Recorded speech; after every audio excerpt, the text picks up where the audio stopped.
you are doing it. You can't even learn for that course. So how will you do it?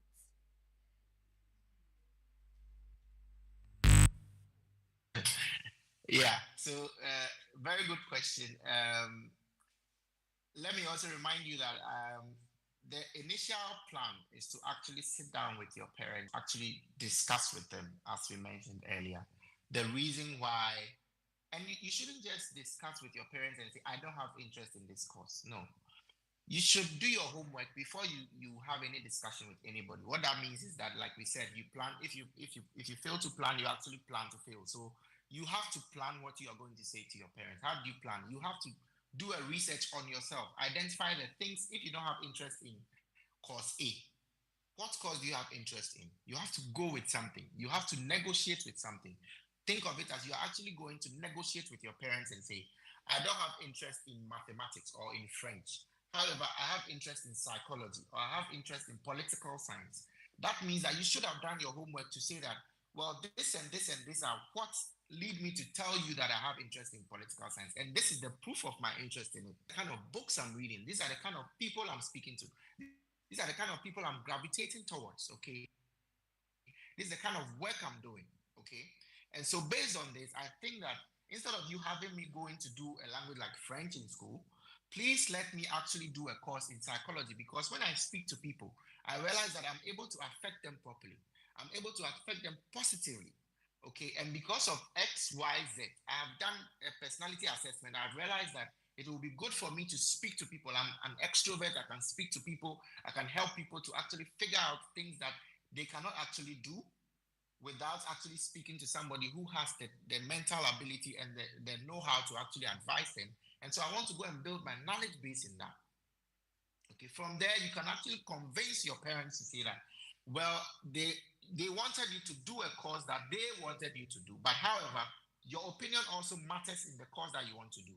Because you're right, if you go and do a course that totally you are being forced or pressured to do, even the motivation to study becomes a challenge, because you are doing something that is not interesting to you. Okay. However, as I keep saying, the mind is a very powerful tool. You have to be able to tell yourself, if all other means of speaking to your parents proves futile, if you talk to them, you have somebody who is a mentor to you, reach out to them and tell them why they should let you do a certain course, it's not working, and they still force you to do that course. Please tell yourself that, look, I'm going to tell myself I will do this course, I will do it very well, I will excel in this course, and as much as possible, once I do not let go of what my interest is in life, I'm going to build myself up based on the excellence that I have in this course, which will also lead me into what I actually have interest in. And as much as possible, please try and find similarities between what you don't like and what you actually want to do, and use that also as a negotiation tactic when you are dealing with your parents. So that as much as possible, you have the opportunity to leverage on some surveys, some research you have done in yourself, and say, well, you want me to become a lawyer. However, I think that I will be a very good journalist. So I'm going to read more books. I'm going to read more cases in law. And at the end of the day, I'm going to become a very good lawyer and I'll become a very good journalist also. Please, you understand where I'm coming from?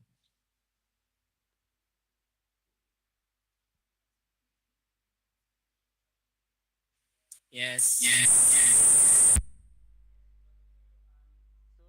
we'll be wrapping up with you, Sir Felix. What we want you to do is we want you to speak to us.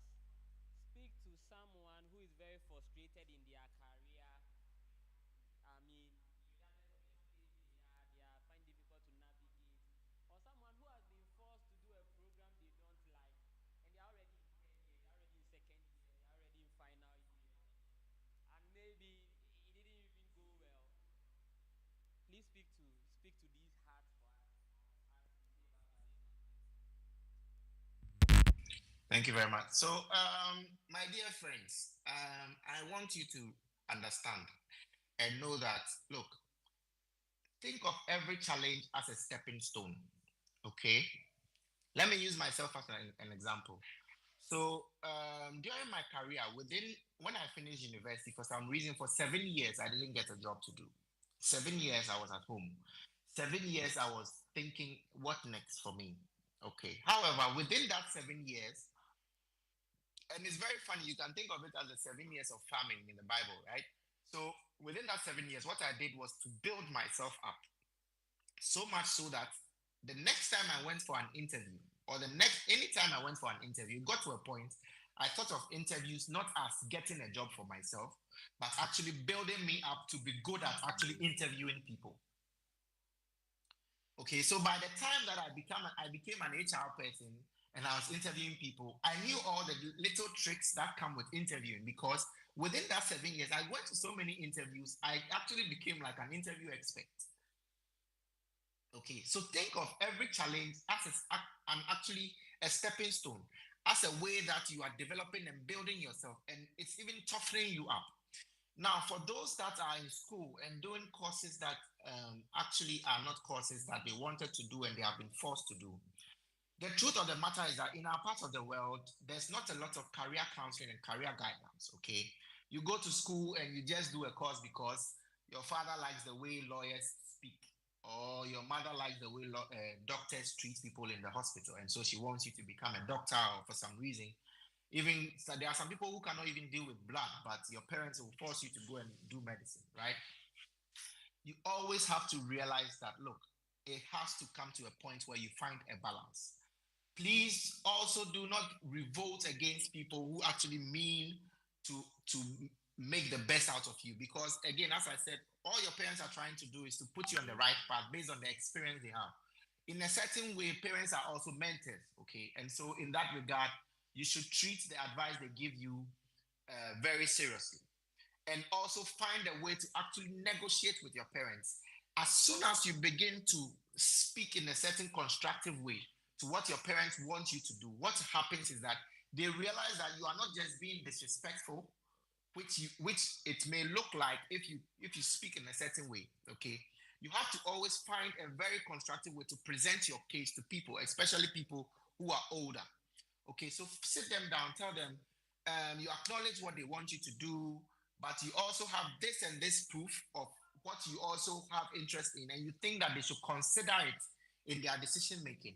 You think that they should be open to having a discussion with you as to how your interests can be factored into what they want you to do as a career or as a profession. I don't think that there are a lot of parents who just throw you out and say that no, your opinion doesn't matter. And even though you have brought me a very constructive, solid case, including proof of what you can actually have interest in, I'm going to throw you out and force you to be something that you're not. Now, for those who are already in it and have already started courses that they don't have interest in, I'll entreat you to kindly tell your mind, reprogram your mind and tell yourself that, look, you are already in this. You are already invested time in this. You have already invested your effort in this. You have already invested money in this. So you are going to finish it. You are not going to start something that you are not going to finish. Okay. So finish it as much as possible. Try to finish it. Once you finish it to a certain point where you are able to actually say that I have finished this course, I've gotten a certificate for this course, I've gotten a degree for this course, then you can say that, or while you are even finishing that course, you are doing your interest side by side with it. So that by the time you finish a first degree in mathematics, you also have a diploma in social media marketing, or you have a certificate in social media marketing or in graphic designing. And so alongside while you're doing it, you are building both your interest and what will put food on the table for you. Right. Now, I want to also finish with this. Ladies and gentlemen, our continent needs us. Africa needs us. Africa needs our skill set. Africa needs our expertise. We don't always have to think of finishing school, going to the West, going to work in the West for 30 years and coming back to have a retirement home in Africa. No, Africa is not a graveyard, ladies and gentlemen. Africa is a continent of human beings. What that means is that it needs us to affect this continent positively. Please always factor into your career plan something that will affect the African continent positively, so that we are not always telling the government to change X, Y, Z, but we are also changing it in our own small space. Also, I want to draw your attention to the fact that let us not be quiet about all the wrongs that we are seeing. Please encourage an attitude of speaking up. No country, no continent has ever changed without people actually speaking up to things that are wrong in society. Try to find a very constructive way to speak up. If you see something that is wrong, identify with people who are trying to speak up and try to add your voice to it and speak up. If you don't speak up, what happens is that you are actually becoming complicit in what you are doing to kill our continent as we have it. And so we'll continue to to stay a third world country or a third world continent because all of us have kept quiet and are timid and are quiet. Please don't be timid. Please speak up. Please ask questions. Please ask people why they tell you to do certain things. Okay, somebody tells you that when we wake up in the morning, we brush our teeth. Have you asked yourself why you brush your teeth in the morning? I'm not saying that it's bad, but question things. Why are you not brushing your teeth twice a day? Right? Question things. Why are we not doing this way? Why should we all do things in a certain way? So that as much as possible, once you ask the questions in a very constructive way, it tells the people who are actually giving the instruction that you are thinking. You are not just becoming like a robot. You are not a robot. You are not just taking information and giving output out of it. You are actually digesting the information you are giving and actually making meaning of it. That is the only way we can add value to our continent as we have it. So that by the time you are leaving this earth, you have added value to it. And so you don't leave that just anybody who came to pass through this life and went away, but you affect the next generation positively, like Kwame Nkrumah did. So Kwame Nkrumah keeps living because he did some things like we have our electricity producing Akosombo as we have it, because Kwame Nkrumah was able to think outside the box and think beyond himself. He thought further down the line. We had the Tema, which is also something that he thought of. So you know that Kwame Nkrumah is still living through the works that he made. Please, I want you to ensure that you do not live within one generation. Think multi-generational. Think of ways that you can actually affect the next generation and the generation after that. So that as much as possible, you affect society positively, and the people in the next generation, 10 years, 20 years down the line, they'll say that there was a Randolph, there was a Michael, there was a Felix who lived, and this is how they affected the next generation positively. Thank you very much.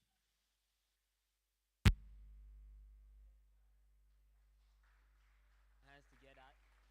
Thank you so much, Sir Felix. Thank you for spending your life with us. We are very grateful for your time. We hope that in future you will come here in person so we can have a direct feel of you and you bless us. Thank you. We'll make leave of you now and we'll progress with our breakfast meeting. So from all of us to you, bye-bye.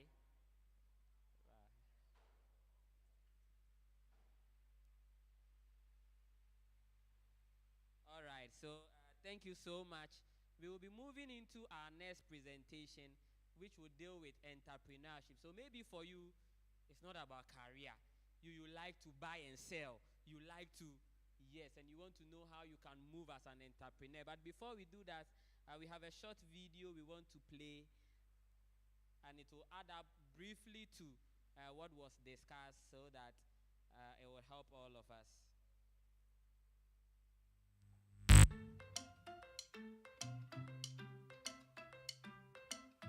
I think for young people today, what's clear is that they're going to need to continue to learn throughout their lifetime. The idea that you get education when you're young and then you stop and you go and work for 40 or 50 years with that educational training and that's it, that's over. All of us are going to have to continue to adapt, get new skills, go back possibly for different types of training and credentials.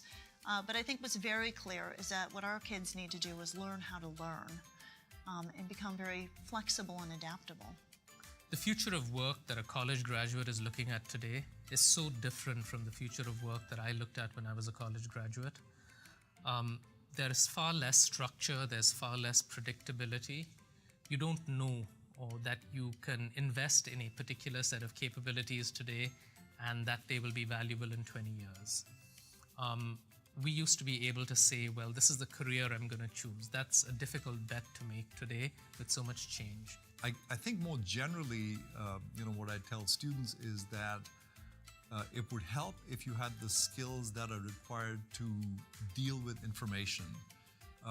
because those are the core skills that are necessary these days to help you learn new things, right? So this ability to learn things on your own, to some extent, will be driven by sort of the core skills you have in, how you can deal with information, handle and process information.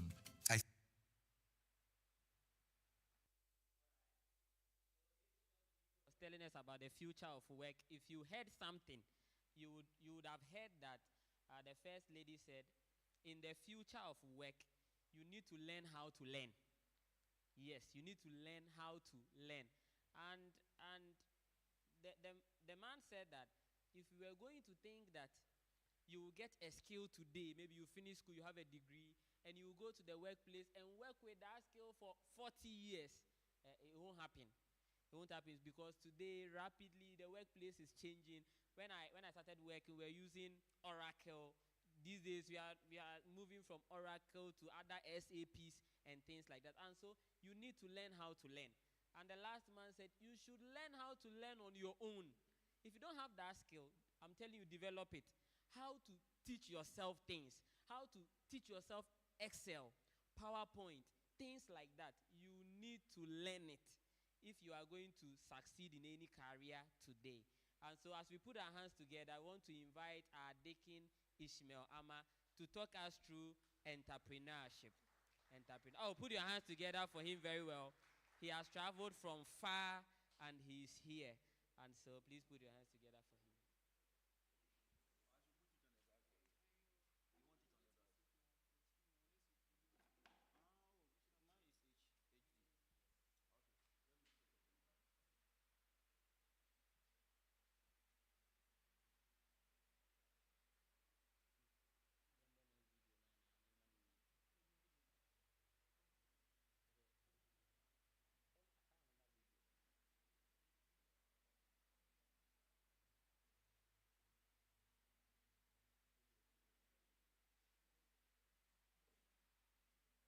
Deacon is trying to get us a pen drive to pick his slides. So in the meantime, we are going to play another video.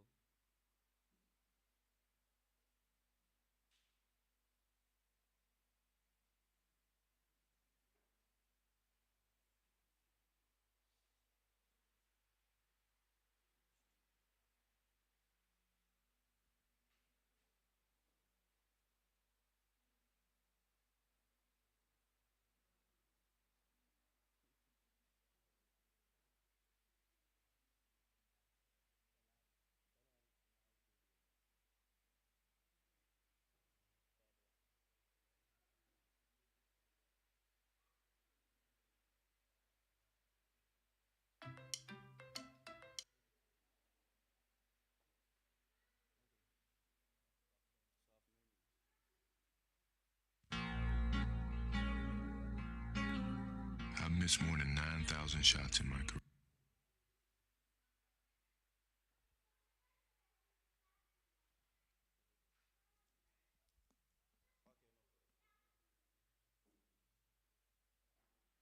Praise the Lord.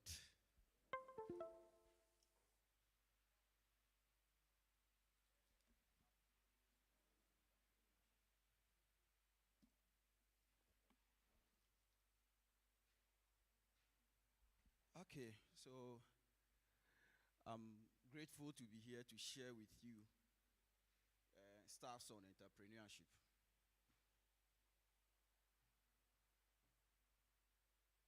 The first presentation was very insightful, but I'm here to have you let you have a different understanding to career.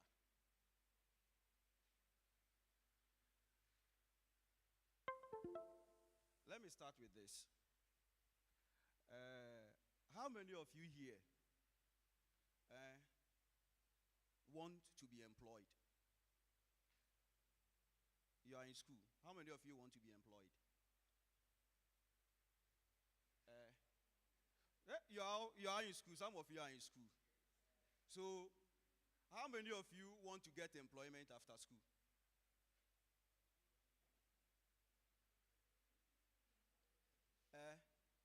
Are the rest you don't want to get job? After school, you don't want to get job? I'm just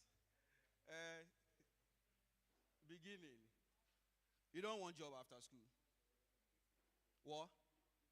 You will create it. You don't want job after school. You don't want to be employed after school. What? You are working. You want to continue working. Okay, how many of you want to employ others after school? Or whilst? No, let's. Is it? It's good to be employed and earn what? A decent income. But how many of you want to employ others? There are some people sitting on the fence, which means others, they don't want to do anything with their life. They are still thinking of what to do. Okay. Let me ask another one. Do you want to be fed or you want to feed others? What about you? What did he say? You want to feed others? You want to feed others? Okay, so the question is, at what point do you start feeding others?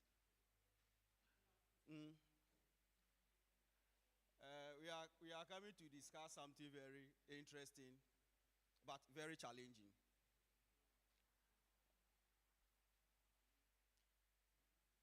How many of you would like to, for instance, own your own houses before maybe age 40?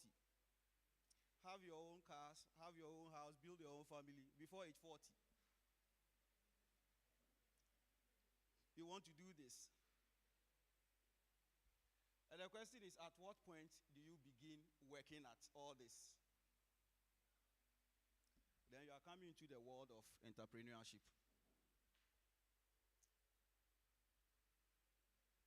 Then we are coming into that world.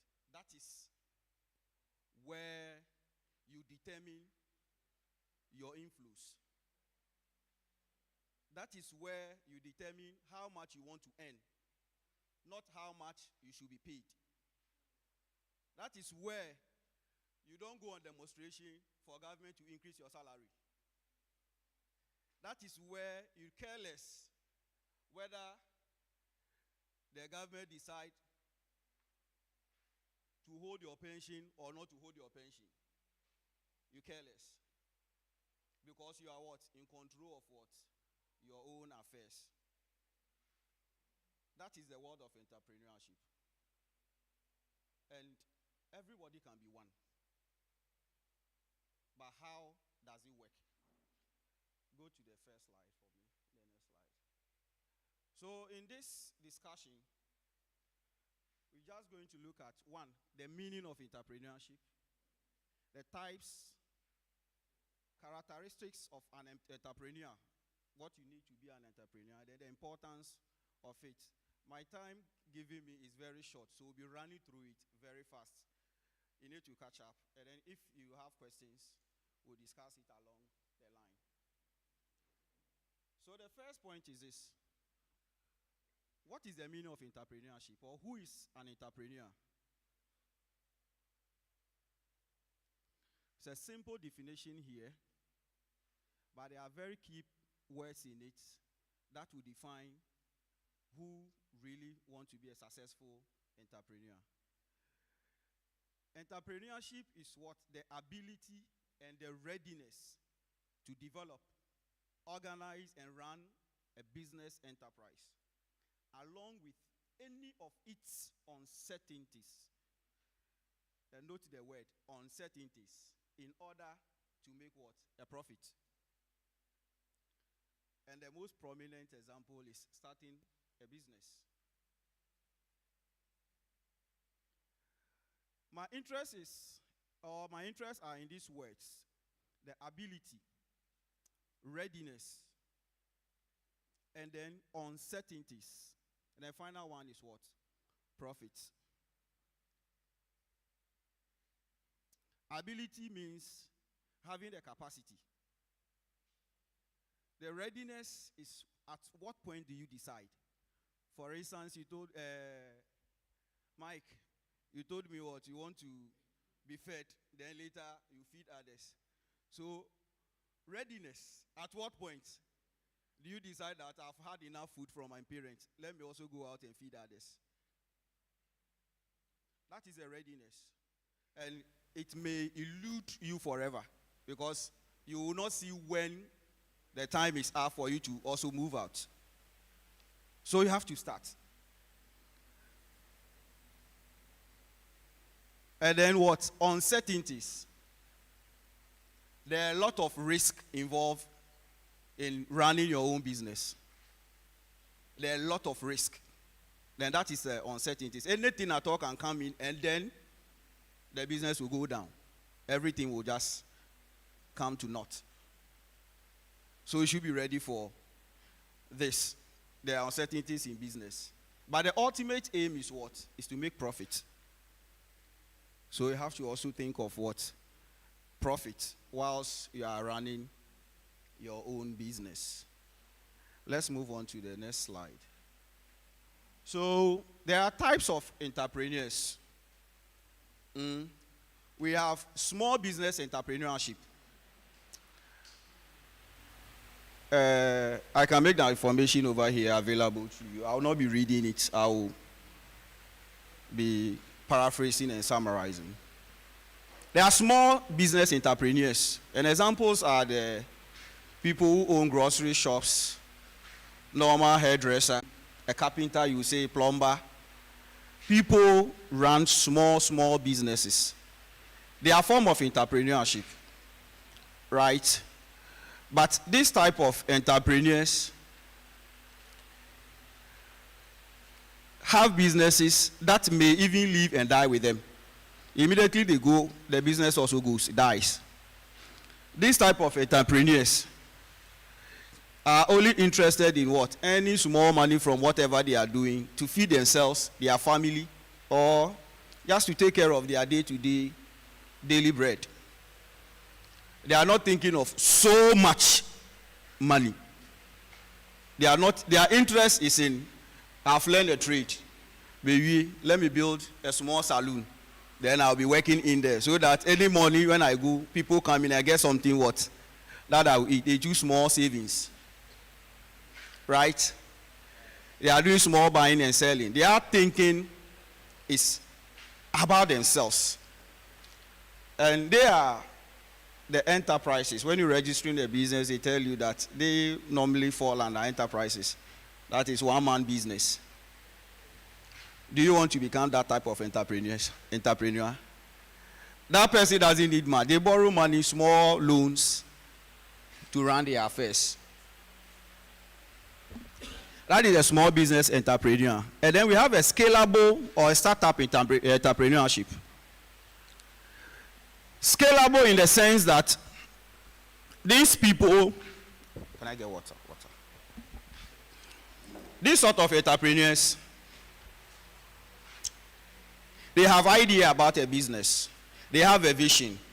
So they start a business with the hope that as time goes on, the business can scale up. Others may come in to help expand the particular business they have started. So they don't start a business thinking that, for instance, I want to be a beautician. So I have just a small salon and I'm the only one working. They are thinking of owning a business or an industry where they can hire a lot of beauticians to work for them. So they make avenues or provisions for set things, yet they may not have all it takes or all the requirements to do that particular business. So they start, they start, and then later others may come in to support.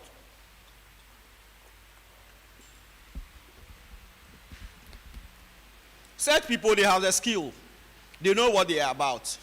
Yet they also influence other people who are very ingenious, and they bring them on board. So they find people who can align with their vision, with their ideas. and they bring them together, helping them what? To build their business. That business may not be that big, but it has the potential of what? Growing and then becoming what? Bigger in future. So the entrepreneurs like that, they give you, you need access to funds, you can't get funds, that is why you are there, you cannot start something. That shouldn't be an excuse at all. You start something and make sure you make provisions for it to grow or for others to come on board. Move on to the next slide. Then we have the large company entrepreneurs. That's the multinational businesses that may have branches outside the country, everywhere. And such businesses do a lot of research. They have products in the market that they do a lot of research on. After some time, if it's not meeting the demands or the needs of the market, they do what? They research, they change it. They hire a lot of experts to work for them. They are thinking of a generational business that can last over a decade or a century. The products, they may be sort of adjusting it here and there, but it's the same thing that they are running. So we have such people who think that way. And then we have the social entrepreneurs. They develop ideas or products that will influence changes in society. That is also a form of entrepreneurship, because immediately they do that, they earn something from whatever they have brought into the market. Because people will patronize those services. You may have people establishing NGOs to address certain ills in society. You understand? It's a form of entrepreneurship. It is not that you are seeing it as a business, but it is a form of business. So those NGOs too are there. Such ventures are all forms of what? Entrepreneurship. But the question is, where do you want to find yourself? Can you be in any of these ones? The entrepreneurs are the people ruling the country. You may not see them as the frontliners, but they are actually the decision makers. They even control the politicians. Decisions are taken to favor them. So where do you want to stand? Do you want to develop your career and be employed? Or you want to influence others? Let's move on. What does it require so you will know where to fall? What do you need to become an entrepreneur? What should be the qualities you exhibit to become an entrepreneur? The first and foremost is the ability to take risk. Starting a new business, there's always the risk of failure. Very, very difficult. People fear to start a new business. And Uncle Ye are anything. Now, if people do not patronize, what will happen? Be ready to take risk. Every entrepreneur, you take risk.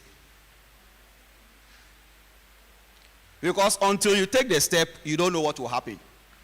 But take the risk. If you are not ready to take risk, you cannot be an entrepreneur. But the risk levels, it is not everybody that can manage certain risk. For instance, if you are an old person, a very old person, you want to start a business. Let me say you are more than 60 plus who cannot handle pressure. Say you want to start a new business, then you go into a transport business. And then the next morning, the driver comes and tell you that this part of the car is broken. You begin to get angry. The next day, another part is broken.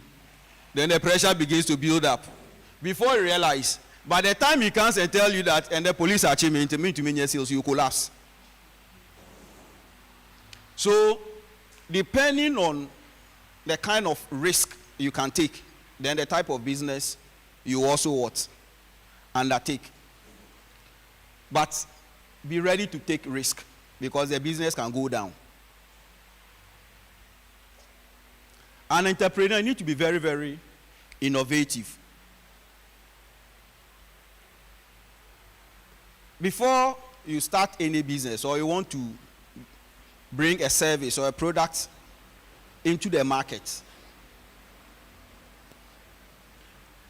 ensure that the product or the service you are bringing on board is innovative enough.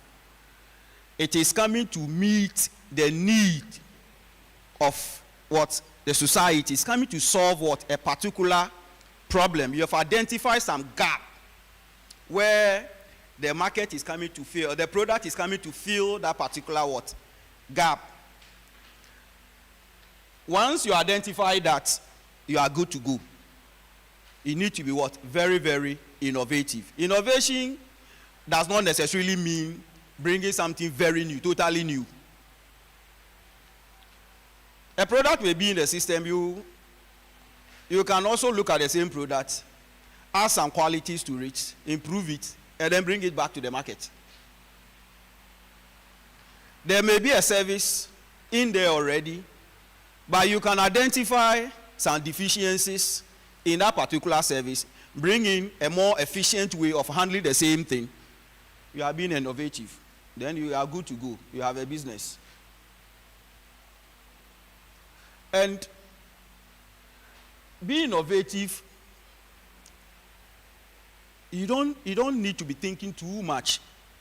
There are a lot of businesses around us that we are not taking advantage of. Especially those in school.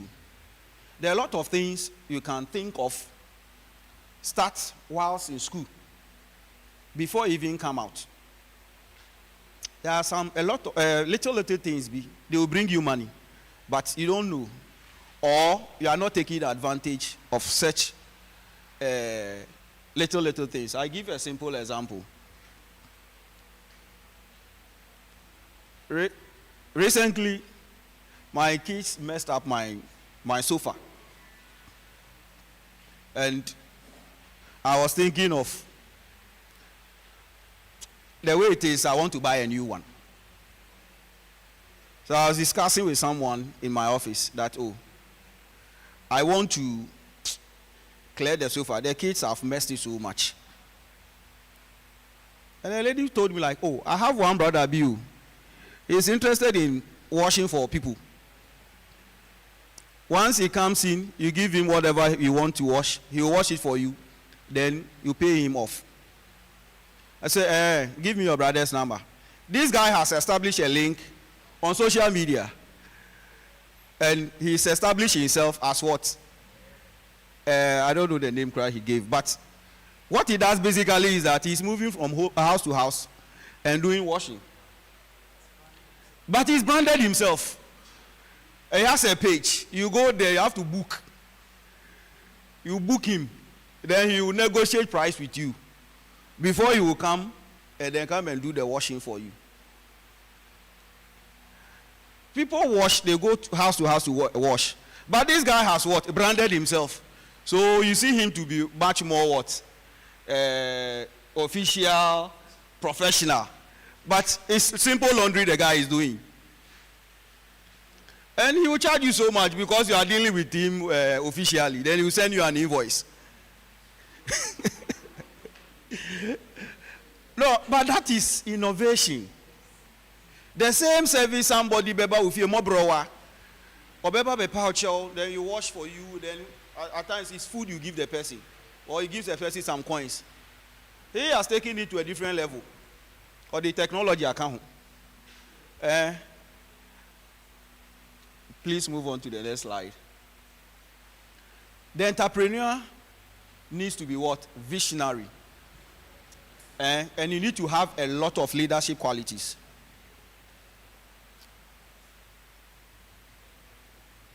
To be very successful,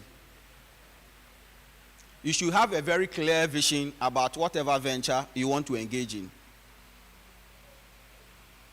If you do not have a vision, starting a business, and you don't have a vision, I'm telling you, the business is likely not to succeed. So, what kind of business or what kind of world do you perceive? Where do you want to see the business? In my company, anytime I'm training new employees, my emphasis is quote the vision of the company for me and interpret it well for me. Why am I doing so? I want people who align with the vision of the company, who think like the way I thought before I started the business, where I want it to go. So if you come to my end, or even if you are attending an interview in my company, and I ask you about the vision and you tell me you don't know, I have a problem with you. Because once you say you are coming there, you need to research about us.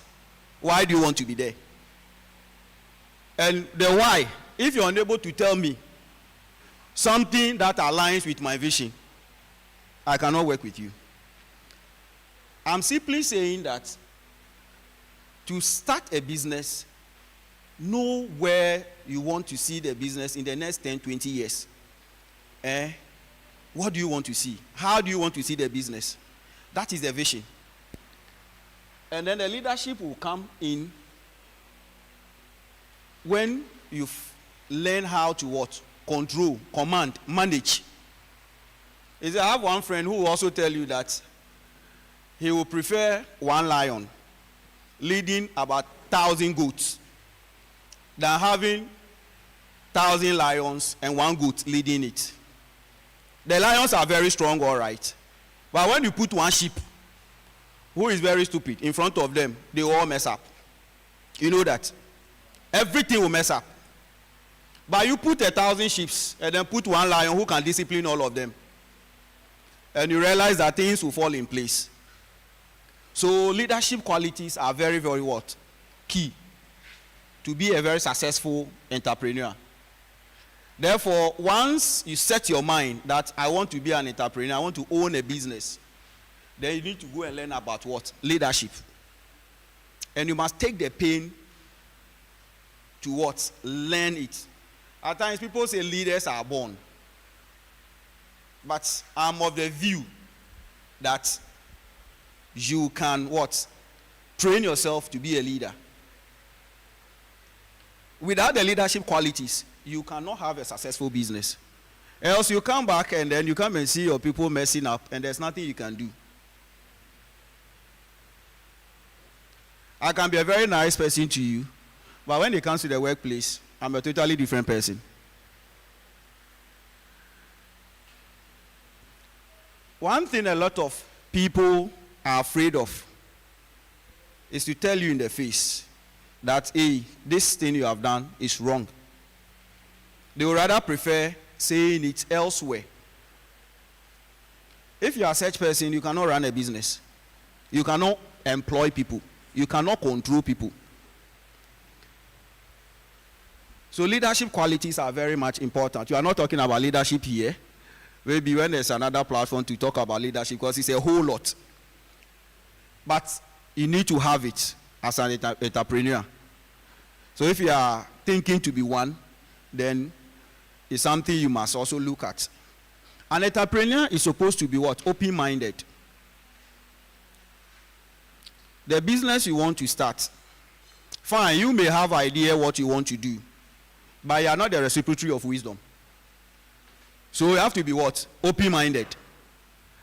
Accept every form of criticism that may come. Listen to others. I think the best things that happens to companies comes from the least employees. It may even come from the security man. So you need to be very open-minded and be ready to accept every form of criticism that may come. That is why at times businesses will send a questionnaire out there.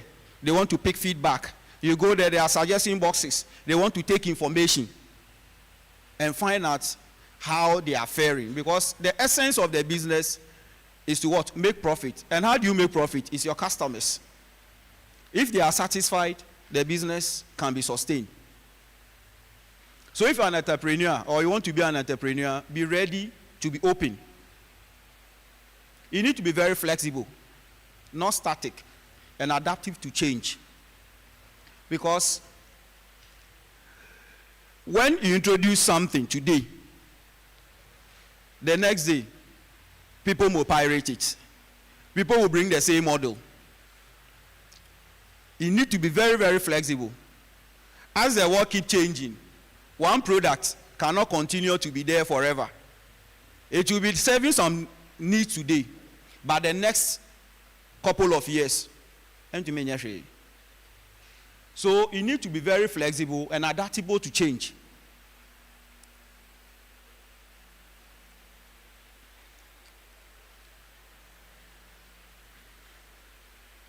I want to get some practical example. Those in the communication sector, you know, Santa back, space to space was very, very active in the system, and people were into that business plenty. So you go small, then you see a small desk, and then somebody has a phone over there, and then was what? Doing space to space. Some were selling credit. They will buy credit, the scratch card, plenty, and be selling. With the invention of smartphones, what has become of that particular business? So if that is the only thing you knew, and then you were not ready to adopt to change, your business is gone. Phone cards, they were selling them because what has happened to all the phone booths? They are no more working. Now, even if you are someone selling scratch card, ask yourself, people are buying the credit straight from their Momo account. So it is no more moving. So if your business was to be also printing of those cards, you're also out of business. My microfinance company, Santa Bakedabra was the one doing the print work for us. And I was giving him a lot of contracts. So he would do all the registers that we used to work with. Plenty. At times we would go and print about 1,000, 5,000 books, past books, others. He came to my office one time and I told him that, today I have a bad news for you. Why? He said, we want to go technology way, so we are acquiring tablets. We are no more going to use the registers. I said, hey, what you mean you are not from me? So I said, what can I do? The world is changing. We can no more be carrying the hard copy books and be going around. So now we have introduced an application and our officers are going to use tablets to do the mobilization. So there's no more printing of registers. Look at the value chain. The people who are going to be affected. The one printing the books is affected. The one selling the paper for printing is affected. People who are into the ink or whatever, they are also affected. So as an entrepreneur, you need to be very flexible and then be monitoring the market. So that when you start something, you are not static. You should be ready for, that is the kind of uncertainties we're talking about in the definition. So an entrepreneur, you need to be very, very flexible. Other than that, you start a business today and then it may not be able to withstand the test of time. So it's good to be thinking of establishing your own business, but be ready for this. Then, an entrepreneur, you're supposed to also know the products you are bringing aboard. 10 minutes, okay. I'll be running through it. You're supposed to what? Know your product very well.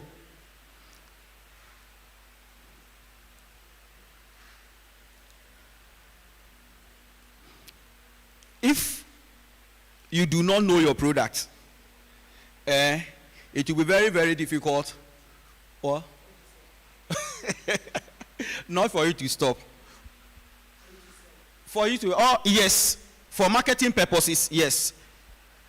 Because if you come before me and then you are selling an insurance and you're unable to properly explain to me the kind of policy you have and then what it will do for me, then why are you here in my office?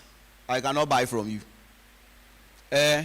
You have maybe, you've been able to design some pomade and you think it can solve some problem. How well do you know the product you develop yourself? You need to have it at your fingertips.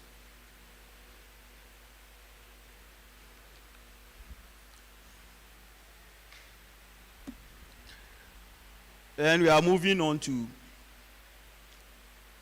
why the need for entrepreneurship. I started asking you questions. Who want to employ and then who want to be employed? See, one of the greatest problems we are having in the country is the youth unemployment. And it is because a lot more of the youth are interested in what? Getting administrative jobs. They are not interested in what? Creating something for themselves. The way to go is entrepreneurship. Once you are creating businesses and then doing something for yourself, what you are called creating employment, and then you are helping what? Address that particular situation. Entrepreneurship also brings a lot of innovation. Because what will happen is that everybody is thinking of something new. Whatever you have brought on board, somebody is thinking of how to improve it. So we have what? A lot of innovation in the system. Let's run through it because I'll be happy. Entrepreneurship also what? Impact society and communities positively.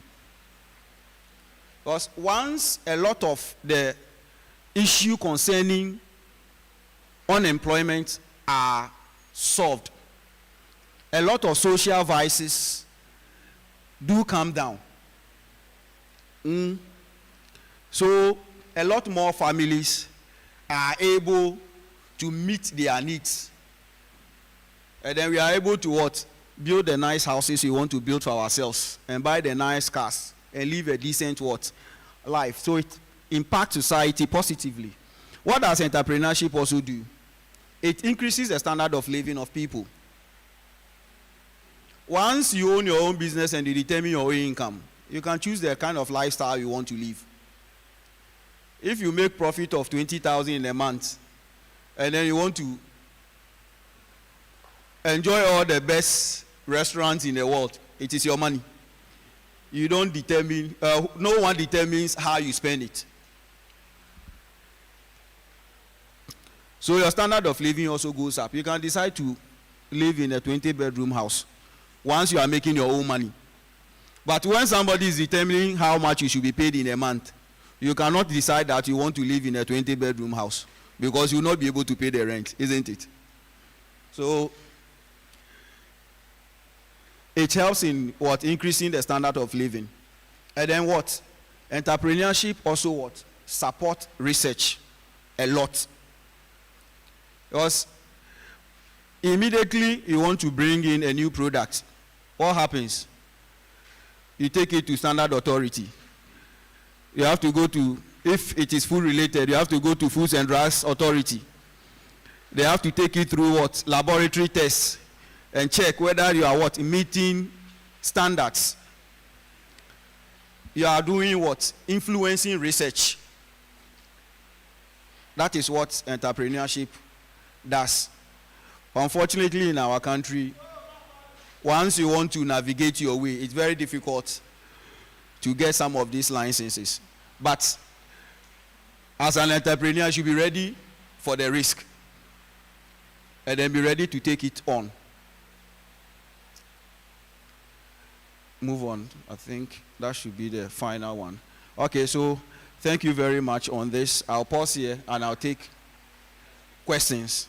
So, do you have any question? Any question?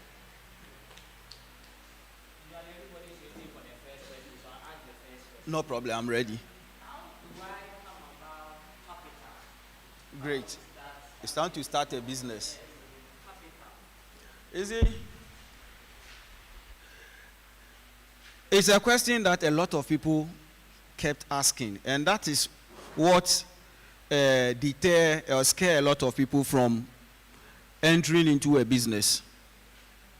But like I mentioned, when you are starting a business, which level do you want to start from? Do you want to start a multinational company, which you might not necessarily have the means to? Or you want to start something that is scalable? So you start at a point and then you grow it gradually. Because one thing is that business grows with time. Whatever your dream is, there is always what? A starting point. There are various ways you can access funds, depending on what? Your capacity and then where you have gotten to. If you don't have, for instance, collateral that can access 100 million Ghana cedis to start the project very big, ask yourself, have you done some savings yourself? You want to start a business. You are currently working. Have you done some savings yourself that can let you start at a point?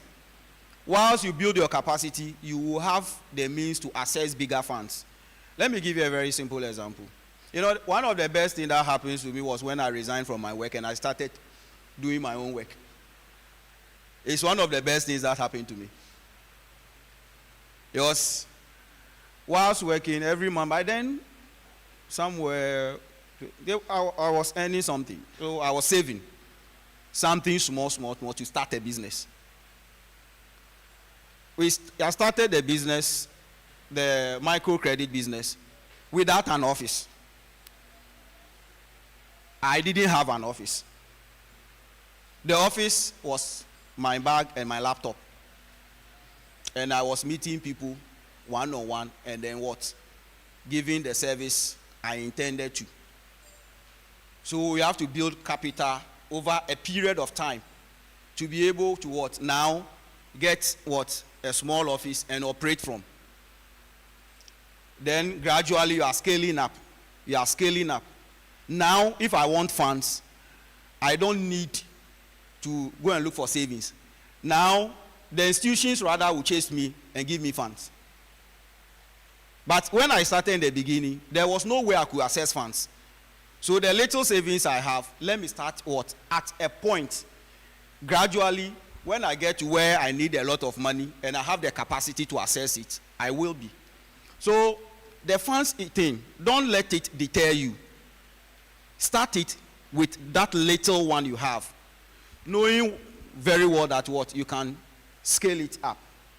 Just, I think, last Thursday I had a mail from GIZ.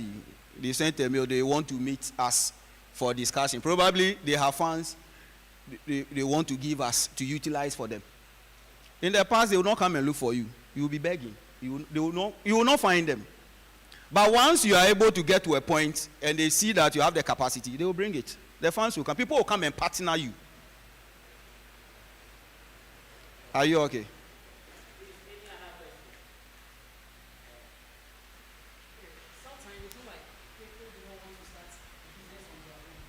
Mm-hmm. They are working Yeah. from 8 in the morning to 6 in the evening, Monday to Saturday, and they want to start something. Apart from quitting their job, what other practical way can a person start a business on his own? So it all depends on the type of business you want to start. Because if the business demands a lot of time, then you may have to save for some time and quit. But if it's something you can do alongside your work, because if you start, you may not have enough revenue to meet your needs, then you can be doing this and be running it part-time.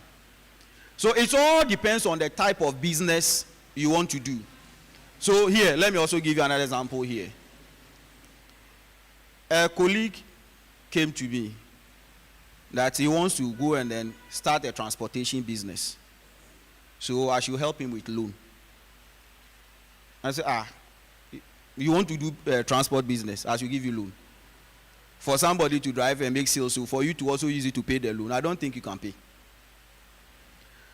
And looking at the guy's salary, if I should give him the loan and you are going to take monthly installment from him, he will be left with nothing to take care of his family. But he's of the opinion that he can do what? Transport business. The capital he requires is huge. You are also working, you may not get time to go and do. So I asked him, is there no other way you can do something else apart from this transporting? If that is the only idea you have. He said, Charlie, he doesn't have time. I said, okay, see your wife. He closes work from what? By 5. After 5, Obifia, what is she doing? She will cook for you and then you eat and then that is it. There's less money. Then you all go to work. By 5, you are back again. Go and learn how to prepare liquid soup. You don't need a lot of money. If you have just 500 cedis, you can start liquid soup preparation. When you close from work, only your wife money. Label it nicely. Even in the offices you are, you can distribute it to the people over there. And the kind of returns you have on it, you have no idea. So why are you thinking of more than 20, 30, you need a car. The car was around almost 60-something thousand. You're going to burden yourself with loan. How can you pay? Whereas you need just 500 or 1,000 cedis, you can start something small, and there's great returns on it. So at times it's a conception. You are thinking too big. So you need a lot of funds. No. The bigger ones will come. Start something, then gradually you build it up. Any more? So please, in terms of attracting investors, what are some of the things you should do? You attract investors when your business is doing very well. There are people we call high net individuals or high net worth people. People have funds in the system, but where to invest it is a problem. That is why if you should go into people's accounts, you will be surprised the kind of money people are having in their savings accounts and even in bonds. When they did the DDEP, you see how people were losing money. It is because they don't trust businesses to invest in it. The only way people will be confident in you and put their money in your business is when you are proving that you have the capacity to manage a business profitably. So you do your business when the business you are managing it prudently and then you are doing well. Immediately you speak to someone for investment, the person wouldn't hesitate. And at times it's trust. It's a matter of trust. Maybe one person helped you along the way. You disappointed the person some way. You've forgotten that you've already sold yourself out. So when you want to attract another person, it's a difficult thing. So your credibility and how prudent you manage a business is very, very key. So I still give you an example with my microcredit. It started at a point I needed funds. I don't have what it takes to go and access bigger funds. What did I do? I have to speak to friends I know who are doing so well. So I'll come to you, Charlie. Can't you lend me some 20,000 B for just 5 months? I'll turn around and come and give it to you. Or for 1 month. The onus lies on you to ensure that the time you promise to come and pay the money, you return it. Once you do that, 1, 2, 3, the next time you'll be getting what? More inflow. Then you can be what? Expanding. But unfortunately, when money comes into people's businesses, then they tend to divert it into something else. Because they are seeing cash. And that is where the problem is. So if you make the business attractive, investors will come.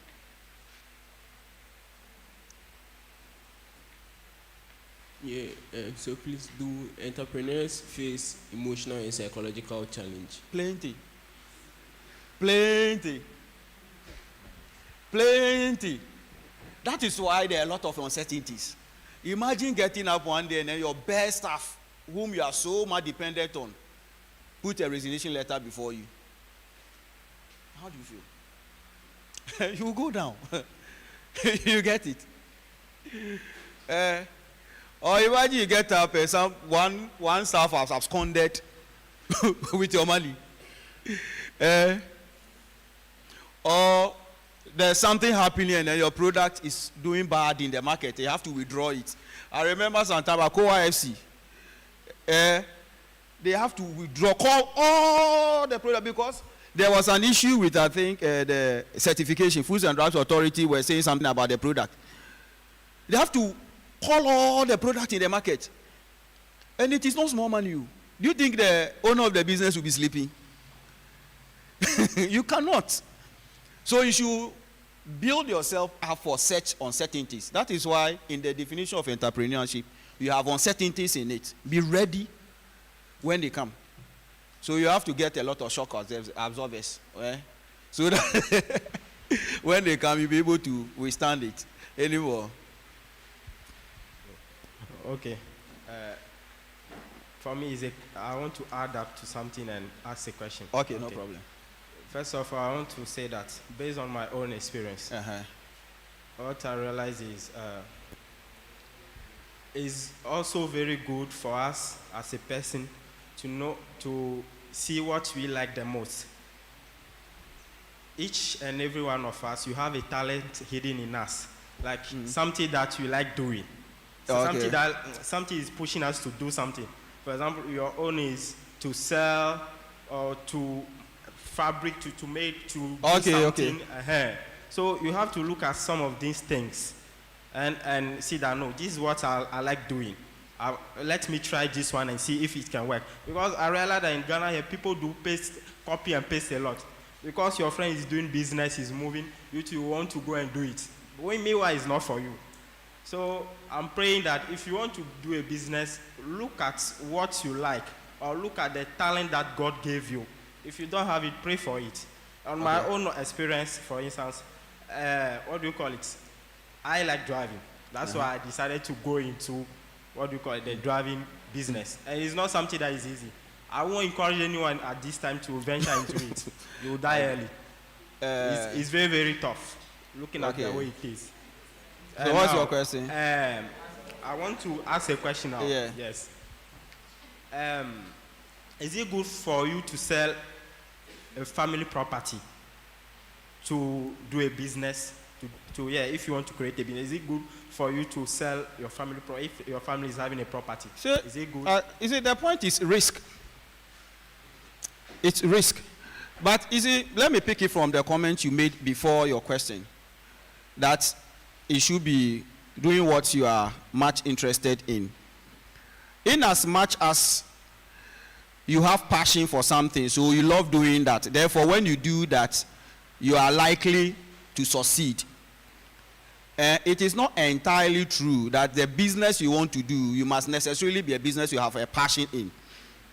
You see, being an entrepreneur is somebody who is thinking to solve a problem, but that particular problem is also what? The person is making profit or making money out of the problem. So an entrepreneur may decide that there is a gap in maybe some IT stuff. You are not an IT person, but you've realized that no. So I'll give you an example on it. I'm not an IT person, but I have an IT product I sell and make money from. So I realized that in the sector where I'm working, a lot of people do mechanical work. They need a lot of, they have to be doing a lot of, if I say mechanical, manual calculations here and there to be determining, checking their balances and then what? Doing their financial statements here and there. So what do I have to do? I have a friend who is a what? A software developer. I contacted him, Charlie. This is the problem. Can you develop an app for me? He said, I can develop it. Okay, fine. If you can develop it, these are the specifications. This is how I want it. This is how I want it to work. I have employed him. He's done the thing for me. Now it is mine. Although I'm not an IT person. Do you get it? And the app is there. I only call him to service it. If I realize I need some form of update, I'll call him, he update it for me, I pay him, he goes off. The thing is mine. So you don't necessarily need what? To have a skill in a particular area before you venture. But it will be best you have a passion for it, you will succeed. But you can still employ people to what? Do certain services for you. The business is still yours. Despite he's not a journalist, but he's into media. Is he a journalist? And he's employed all the best journalists in the country. And he's paying them. You get it? So being an entrepreneur does not necessarily mean that I want to establish a hospital, so I must be a doctor before I establish a hospital. You can establish a hospital and employ the doctor. Because the doctor, his work is not to manage the hospital. His work is to what? Take care of patients. You get it? So you go to a hospital, there's an accountant there. His work is to take care of your accounts. His work is not to come and manage the entire what? Hospital for you. So don't be disturbed if you really do not have a knowledge in a particular discipline. But once you venture into a certain area, it is also good you learn some of the nitty-gritties about the area you have gone. Either than that, you'll be shortchanged. You'll be shortchanged in the sense that you don't know what is happening. So it is anything that they throw at you. Being an entrepreneur, it is not easy. You see, recently I moved to my new house at Kaswa. In every situation, you need to be looking at how to make money. In my mind, always I'm looking at how to make money. So I have to dig a borehole, a mechanized borehole. When the borehole came in, they say I have to do reverse osmosis in order to what? To treat the water. Why will I treat the water and be drinking it in the house alone? So I'm starting a pure water factory. So every situation you find yourself, you think of what you can do within that space. And then you make money. So I've started. Next month I'll be launching my pure water.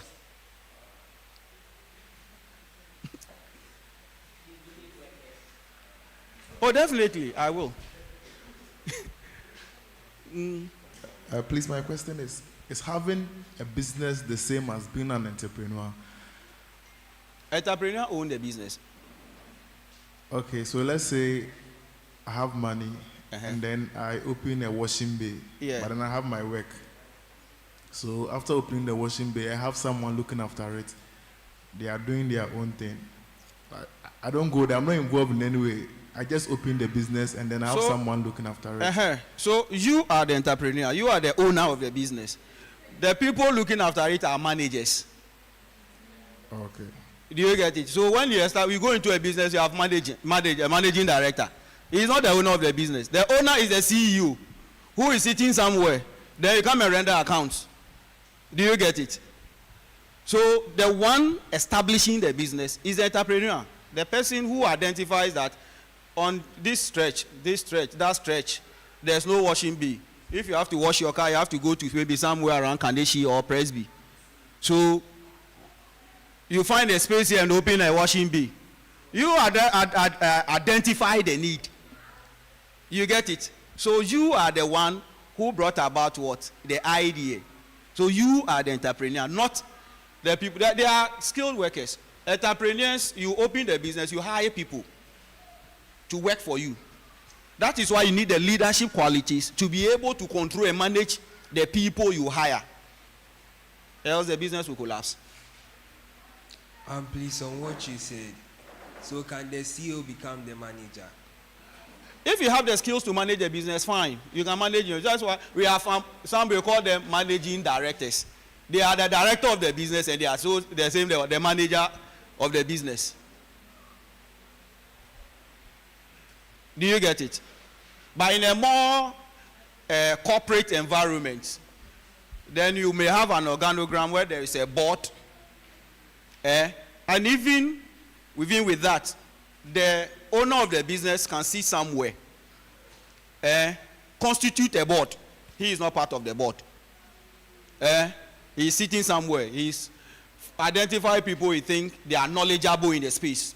They constitute the board. And then you will hire what? A managing director to manage the business. So the setup is that all the line managers will what? Report to the managing director. The managing director will have to go and account to the board. Because the board has what? A fiduciary duty to ensure that the business is run well. At the end of the day, your shares or your profit is protected. Do you think despite does anything in the businesses he runs? Ken is making a lot of money. He doesn't do anything in the business he runs. So they are doing the thing for him. They are doing it for him, and that is it. You see, and one thing I will address here. I think when I was listening to the presentation, some were asking questions about they are not interested in certain courses they are running and they want to change and they are being forced to do certain things. You don't need to worry that much. First degree is just an eye-opener. First degree is just an eye-opener. If you really want to think entrepreneurship, forget about what you learned in school. Think of the change you want to bring about in the society. And then bring the skilled people together. You'll be able to address it. You get it? I'm currently much more into business now. I never did business in school. I never studied business. But once I find myself in the sector, I need to now learn certain things in it. So people come and interview them and ask them about even them preparing balance sheet, they don't know what it is. I have to go and study it because now I'm doing business. There are a lot of this guy, Charles Nyamakwe, who knows him? The one owning Quick Credits and other business, Sankofa, how do you call it? Spices here and there. He's my classmate in school. We both read science. We both read science. None of us read business. But now this guy is having a number of businesses. He did nothing with the science he read. It has nothing to do with the science he studied. Do you get it? So whatever you have studied as a first degree shouldn't be a worry. Once you want to make it in the business field, it's open. There are nurses who have stopped the nursing and then started other businesses, and they are doing so well. I have one friend who was working at EcoBank. She was a teller over there. And she realized that no, she can do this. She does, is it some atadri milk or something? Some juice she does.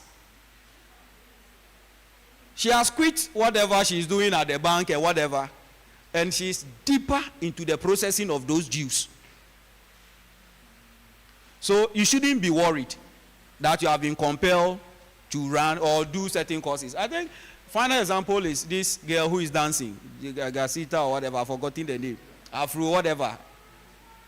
He said the parents said you should go and study some course, so she's studying for them. I listened to her interview. They said she should study that course for them. She studied for them, did the passes. She's in the business school right now.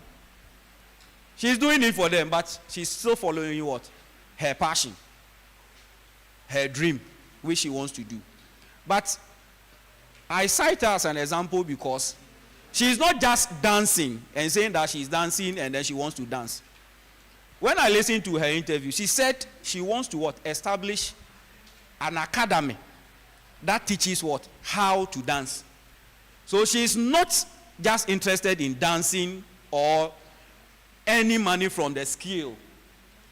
But what? She wants to make it what? An enterprise that will not die when she's no more there. But it's going to what? Exist for generations to what? Come and benefit from it. An entrepreneur does not think of what I'm earning just today or what I'm going to get today. You think of generations ahead and ahead of you. Any more, then we can end it. Yes, I wanted to ask that sometimes the environment that you find yourself influences what you want to do. Yeah, exactly. So I want to ask that, how best are you able to identify some of the things that is of priority to the people around you? For instance, in school like this, there are so many things, but how best am I going to see this kind of business is going to fetch me the kind of profits I am looking out for? So there was another hand. Let me just put the two together. Yeah, one lady over there raised the hand. I saw a hand there. You're okay. So let me just address you. Okay, it's you. Yeah, so please, you were talking about innovative. Uh-huh. Yeah, and like according to some research I did by myself, most of the ideas being thought about is being established out there. Like 90% is being established out there. So if you are also to do yours, there's going to be a competition. Yeah, and the people out there, like for instance, maybe you are looking at foreign, right? If you say out there, like in the market already. Yeah, in the market. So maybe for instance, when we talk about toothpaste, I'm giving an example. Maybe toothpaste. There are people out there who have already established themselves. So doing such a thing, you see, most of the ideas have been done by people. So maybe, you see, doing such a thing, how do you do within that environment? You see, that is why you are the entrepreneur. Do you get it? Before you mentioned toothpaste, before Colgate, there was Pepsodent, and that is what we all knew. So now even toothpaste is called Pepsodent. Pepsodent was there before Close-Up and Colgate. Now I can tell you for a fact that when you go to the shelves, the supermarkets, you'll find less Pepsodent and more of Colgate and Close-Up. They were not deterred because Pepsodent was there. Omo was the only washing powder we used to know. So we call it what? Omo. All the washing powder is called Omo. But look at the number of washing powders you have in the system right now. An entrepreneur shouldn't be afraid of competition. You shouldn't be afraid of competition at all. Whatever you want to work on, so far as you've already noticed that there's one in the system already, you look at how efficient yours is going to be. How different is yours going to be? And a product that comes to address a need in a society is a product that lasts. Do you get it? So whilst thinking need to be, that is why we say be innovative. So you need to be thinking now, you have to be very ingenious. Think outside the box. There's water. Everybody has bottled this way. You also want to sell water. What unique can you do about your own? That people will leave Bell Aqua and then come and buy your own. That is what you have to be thinking. So once you are able to think through and then come with it, then you are an entrepreneur. So if you want to be an entrepreneur, go and think. Now I say I want to do water. There are a lot of water in the system. How different will mine be?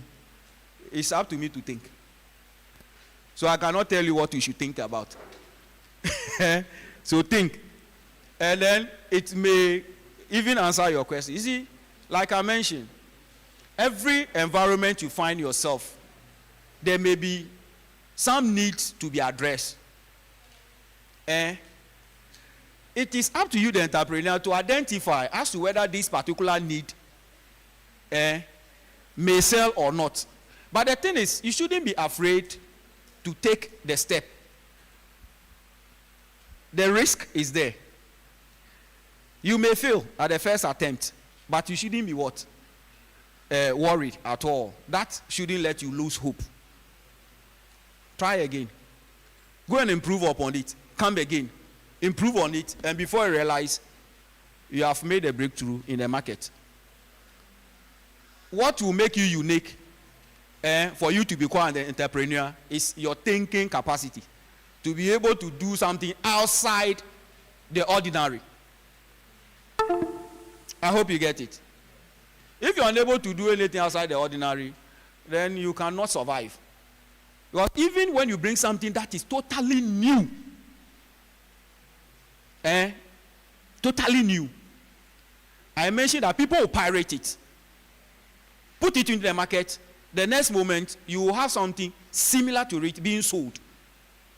If you don't take time, people will rather improve on what you have brought, do it better, and then take over the market, and then you'll be out of business. So, being innovative as an entrepreneur is very, very key. Without it, you may not be able to survive. Thank you very much. Thank you so much. Family land. Oh. Very, very important. Sure. Listen, it is a matter of risk. The first thing is that, do you own that family thing? The family land you want to sell, is it your property, your personal property? If it's your personal property, then it's not the family land, it's your own property. So you have weighed. No, is it has it been bequeathed to you? So it's your own. But once you say it's a family property, then a lot of people have shares in it. So it is not only for you. Once you are sharing it with others, it is not for you. So the risk is too much. The risk there is too much. Especially if it's a startup. Even if it's an existing business, which you know the inflows, you get it, and you know the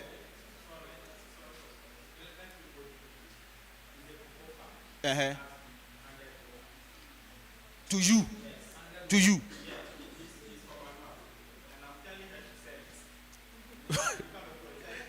it's for who? So it's not yours, it's for her. No, but are you the only child? Yeah. No, I'll come there. Are you the only child? But my question to you will be that, is the cocoa farm not lucrative enough? That is why you want to sell it. And who told you that businesses, once you start, the next day no money is coming? I wouldn't advise you sell a cocoa farm. I wouldn't advise you sell. If it's not giving you the yield you expect, then think of how you can bring in much more technology innovations to ensure that the farm is yielding the necessary fruits so you can benefit from. And then even the revenues that may come from there, you can use some to now establish a new business. Now, one thing you must note, that when you start a business today, don't expect 100% return the next day. It takes time. You may start and the whole capital will go into the establishment of the business. And maybe within the first 3-4 years, you will not be making profit. That doesn't mean that you are a failure and business is not doing well. You are now what? Establishing what? The business. So it is not something that is going to give you instant profit. So you sell this and then you come. Gradually, then you'll be scaling up. Don't go and sell the cocoa farm. You will regret selling it. Don't go and sell it. Go and improve on. If there's something not being done properly, go and identify. Because it's a business. People are rather starting new cocoa farms. Why do you want to sell your own? Go and then improve on the practices in there so that it can yield better fruit for you. And then you make money out of it. Okay? And Gahe, you can go and you can meet Deacon for more consultancy advice. Yes. So if you want to start any business, we have people like our Deacon in the church. You can meet them. You can call them. You can discuss with them. Or put your hands together for him, and they will advise you. They will share their expertise with you. But church, we want to say that by all means, sell something. Please, are you with me? By all means, sell something. It could be a service, it could be a product, it could be whatever it is, sell something. Because you can never become worthy if you are not selling anything. There is nobody who is worthy and is not selling something. Everybody is selling something. You see, if you are working from 5 to 8, you are selling your skill within that time. You are selling something. But by all means, sell something.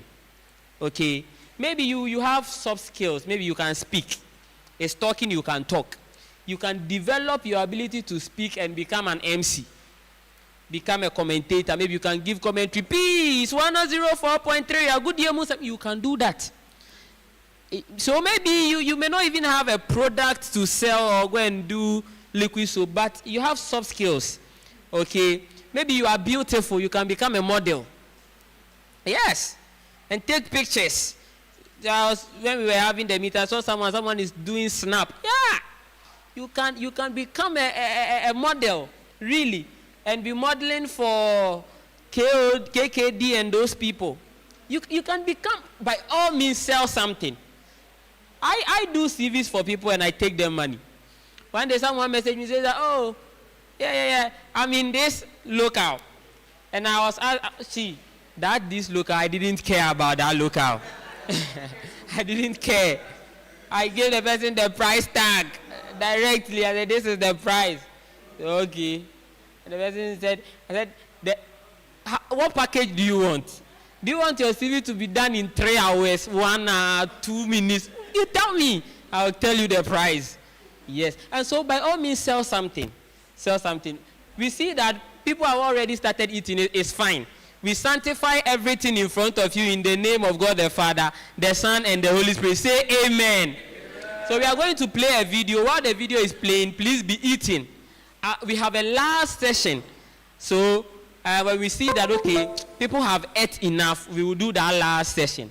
But please, while you are eating, we want you to pay attention to the video as well.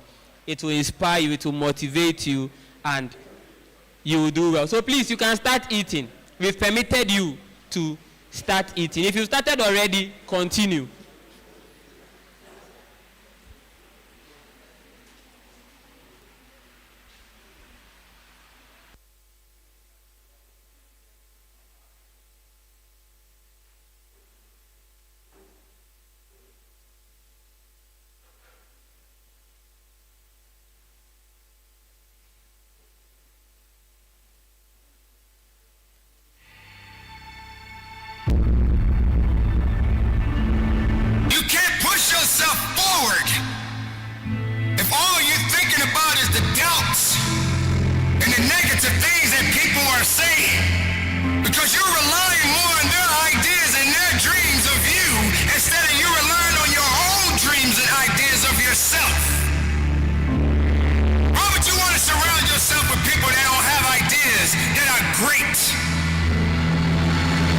Surround yourself because of a number.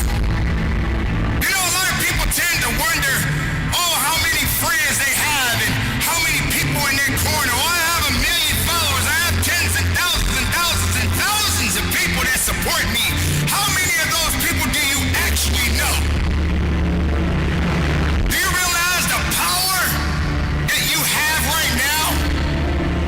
Even the people that don't like you, they are drawn to you.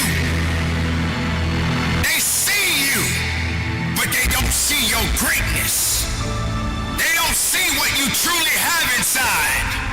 They are afraid of it. They don't lift it up. They don't encourage it because they're not happy.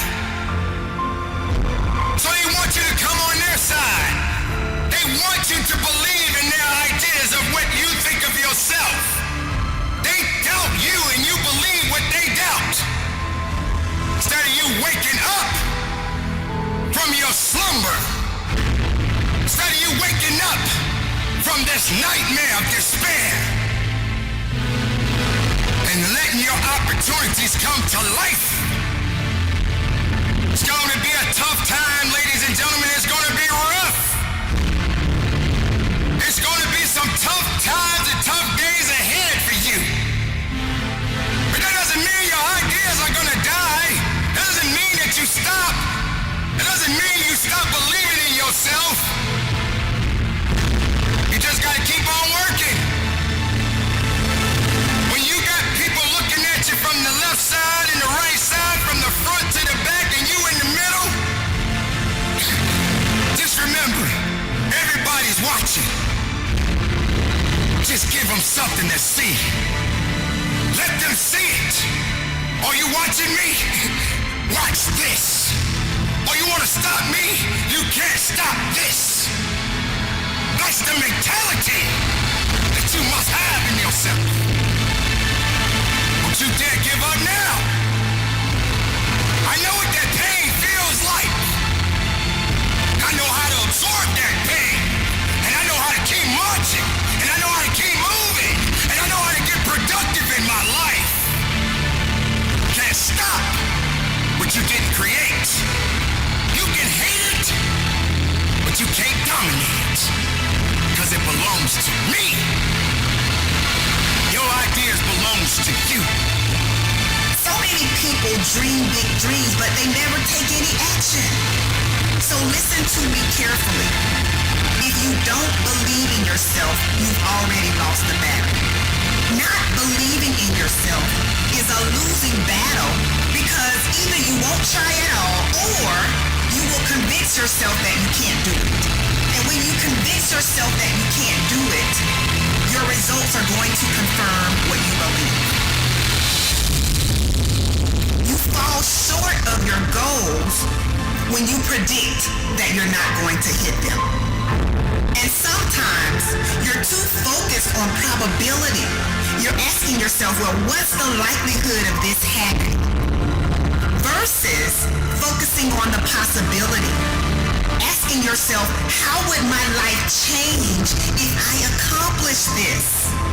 Ask yourself that question. And don't wait on approval from anyone outside of you. And don't feel bad because you feel like no one is cheering for you. No, you've got to decide that you are your biggest fan. You've got to decide that you're going to finish what you started if you don't have one person supporting you. If nobody acknowledges you, acknowledge yourself. If nobody supports you, support yourself. This is the thing.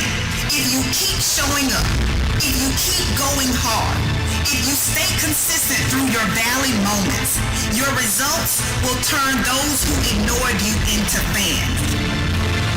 It's not that you don't want everything that comes with the path that leads to your true potential, but you're too hung up on blaming the past and the present.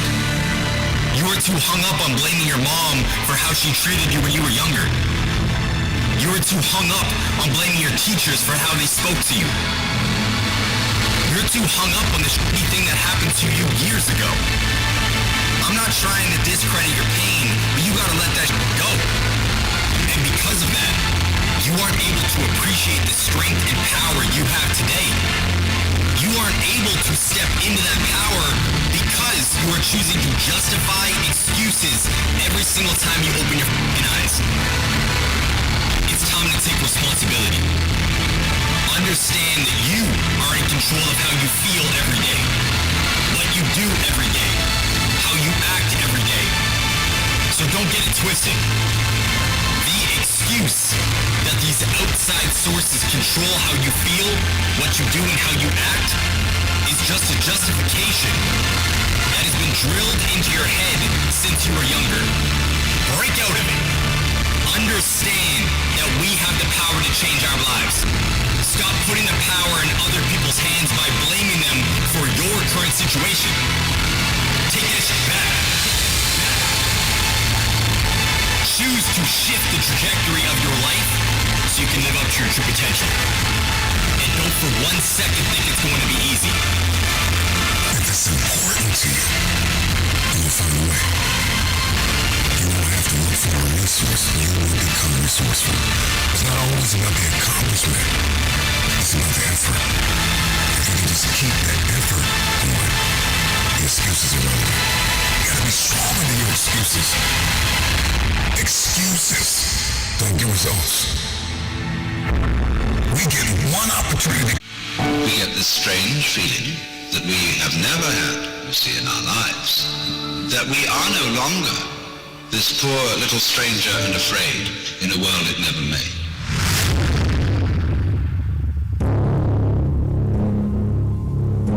Momentum is a big thing with human beings. It's a big thing for me, at least.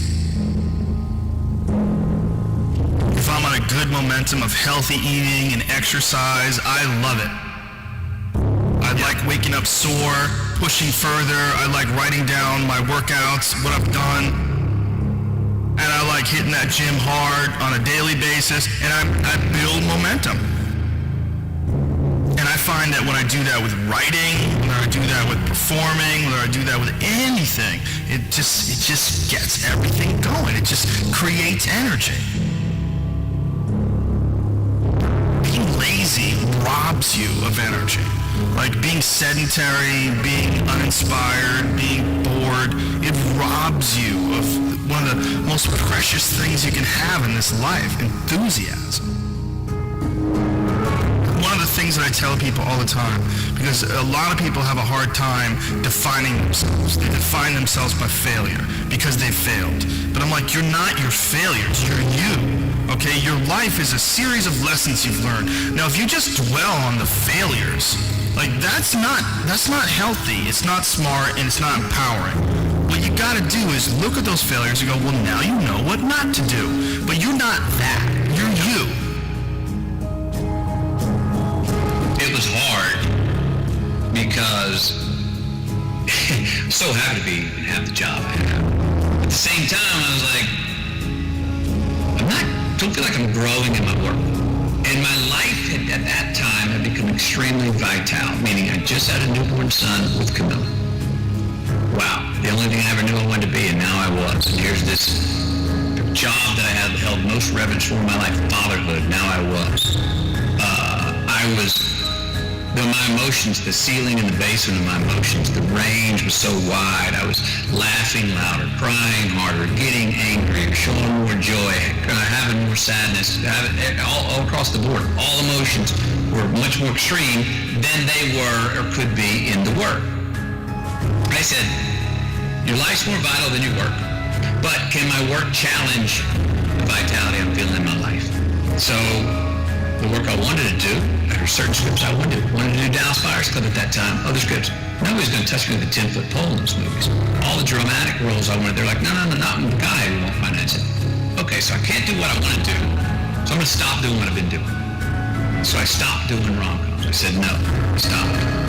Well, for the first 6 months of not doing rom-coms, I wasn't doing anything. Finally, nothing came in. And for 14 more months, nothing came in. I considered other careers. Didn't know if it'd ever work again. But after 20 months of being gone, unbranding as I now call it, being out of sight, not being in your theater or your living room in a rom-com, not seeing me shirtless on the beach, I became a new good idea. I don't know, I haven't seen him, where has he been? I was kind of refound. So I had to do that for myself. I loved doing the rom-coms, but I was getting the scripts and I felt like I could do the same script tomorrow morning. And I was like, that's fine, but I want something that's going to make me sweat in my boots. I want some work that's going to challenge me and make me go, I'm scared of this role for all the right reasons, and I can't wait to go attack it and see how I come up the other side. Why seek the role that's hard? Because it costs me something. Because it costs. It's not really nervous unless you lose the fight. I feel more alive in them. I have an experience in the making of them. I'm nervous every day I come to work. I feel like when I nail a day and I knock it and I know I did, I feel like, yes. I have a measure at the end of the day, like you set out to do something, you prepared for it, you had intention, and you did it.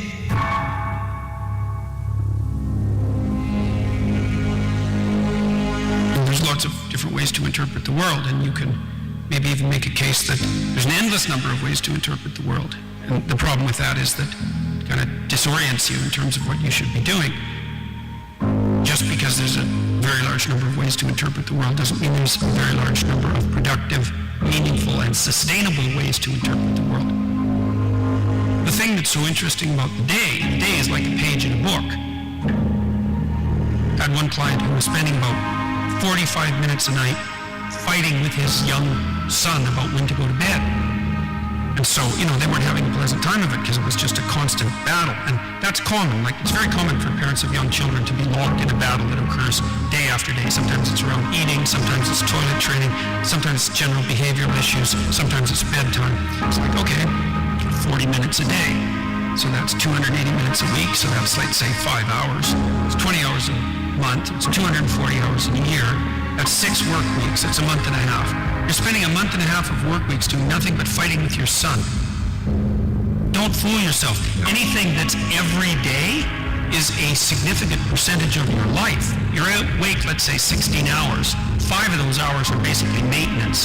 So you got about 11, and then 7 of those are work. So now you're down to 4. So if you're spending 15 minutes a day doing something painful and stupid, and you do it every day, it's like 10% of your productive life. Because people think backwards. They think, oh, I have a vacation coming up, and that's really important. It's like, no, it's not. You're only going to do it once. It's not that important. How you treat each other at lunchtime, if you eat together every day, that's your life. Fix that. Get it so that the food's good. Get it so that you're happy with the people that are sitting there. Fix that. It's like, poof, 10% of your life is fixed. The purpose is to align ourselves to really make a change. So you can either be the conversation about making change, or you can be a part of the action to do it. I'm gonna be. Yes, I believe you've enjoyed yourself. Please, are you okay? Are you satisfied? Do you want more? Who wants more? Oh, you see, even as upcoming entrepreneurs, you don't have to eat a lot. So as an entrepreneur, something small is okay. It's okay. As an upcoming business person, you can't give yourself to eating. So I'm sure you are all okay. And you had a good time. Yes, we want to take our last bit. And we want to see how we can practically make money online. When I was doing my national service, I was literally doing nothing.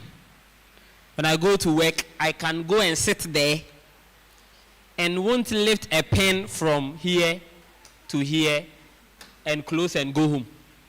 Yes, because there was no work for me to do.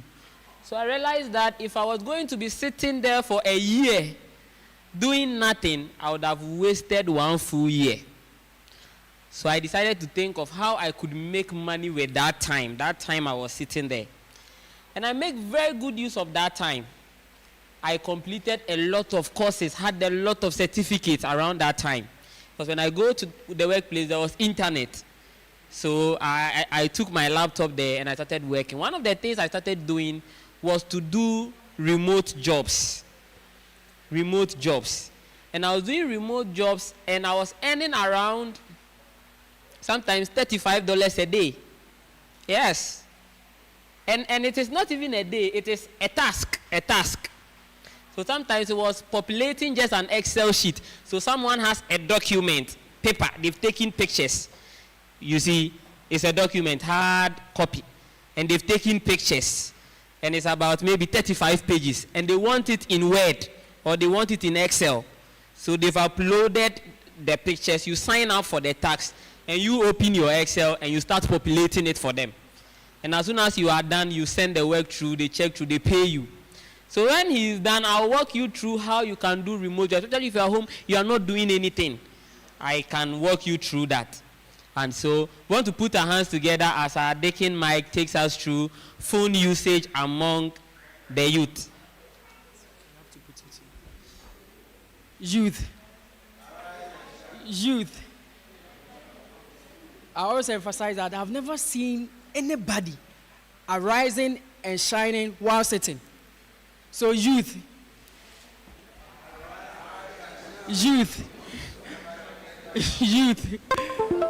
All right, thank you so much. You may take your seat. First of all, I would like to thank God for my life and for your life. My dear ones, the most important thing in life is not money. I know in your mind you're saying, what are you talking about? It's not money. It is life itself. If you don't have life, you cannot make money, isn't it? Yeah, so we have to thank God for our lives. And again, I want to thank the youth leadership for giving me such an opportunity for me to stand in front of you, to learn with you. I don't take this for granted. I really appreciate it. Then again, I would like you to appreciate our presenters, the first one and the second one. In fact, I've learned a lot. I've really learned a lot. I don't know about you, but for me, I've learned a lot. Now, in the next 35 minutes, we are going to walk through a presentation, and I expect of you to relax, pay attention. If you have any question, you ask. Is that all right? Okay, so we are looking at the youth and phone usage. This particular topic is very, very important. Now, what are the objectives of this particular presentation? We want to recognize the effect of internet usage among the youth, among us. There are lots of things that we are not really aware. In this presentation, we want to recognize, be mindful of the effect that the internet has on us. Then again, we want to seize the opportunities that come with the internet. These are the main objectives for this presentation. Now we are starting. There's a myriad number of effects of phone usage, specifically the internet. But I want us to look at these 4. They are very important, I think. Now, the first effect is social media addiction. Social media addiction. It's just the compulsive and the excessive use of social media platforms. And with this, it has negative effect on our physical and even our emotional well-being. Most of us are not aware that we are social media addicts. Now, I want to ask, when you woke up from your bed, what was the first thing you did? What was the first thing you did? Senior, what was the first thing you did? I went through my phone. You took his phone. Took his phone. Is there anybody here who uses phone, but when he wakes up from the bed, he doesn't take the phone? Is there anybody like that? Is there anybody like that? Theo, you are lying. You can lie. You can really lie. You can lie. Yes. But still, okay, fine. So, no, I will not really consider that. I will not really consider that. It's fine. Yes. Hey, some people are defending themselves. From Sunday to Saturday. Hey, good. Let's clap for this lady. If it really is true. Hey, for me, when I wake up, the first thing, I pick my phone, check the time, check if I have notifications. So most of us are so addicted to their phone. Sometimes they are for good reasons. There are most of us who work with our phones. That without a phone, we cannot make money. We work with our phones. But there are some people that's so sad that they are so addicted, they are so glued to their phone. The marriage is so inseparable, yet they are not getting anything. That's what we are looking at. There are some people, when you take the phone from them, hey, they will die. Can you, let's be practical. Can you live 1 month without your phone? 1 month without your phone? Nothing. Who can do that? 1 month without your phone? You can do, but is that what you wish? Sometimes it's circumstance. But you really, that, you know what? This month I'm not using my phone. Can you do that? Me, I cannot. To be honest, me, I cannot. So we really have to be mindful. Mindful that we don't get addicted to the social media, especially the WhatsApp. It's something that as youth, we really have to pay attention. Then, the second thing, increased expenditure. The social media, we have a lot of content on the internet. And because of the addiction, always want to be online. Always want to be online. Some of us, we don't even turn off our data. Always want to be online. And this comes as a result of a term we call FOMO. That's fear of missing out. Always want to be, you want to be aware of what's going on. And to some extent that there are some people, they rely constantly looking for the validation of others. How many likes do I have? How many comments? So because of that, they spend a lot on data. When we ask you to pay your time, you say, like, I'm not working. But in a week, calculate the amount that you spend on buying data. And the saddest thing is that you are not getting a return. If your expenditure matches or balances with your returns, cool. To some extent that there are some people, they care so much about buying data than they care about themselves. It's true. The person has not eaten since morning, but he has money to buy data. Is it true? Maybe I'm lying. Is it true? He has not eaten, but he has money to buy data just to be online. It's an addiction. It is something we really have to look at it. There are some people too, they are ready to save to buy phone. But they are not ready to save for themselves, to do things that will really benefit them. Sometimes you will see somebody, physically, the appearance of the person and the phone that he is using, it does not really match. It does not really correlate. He is using iPhone 13. But when you look at the appearance, hey,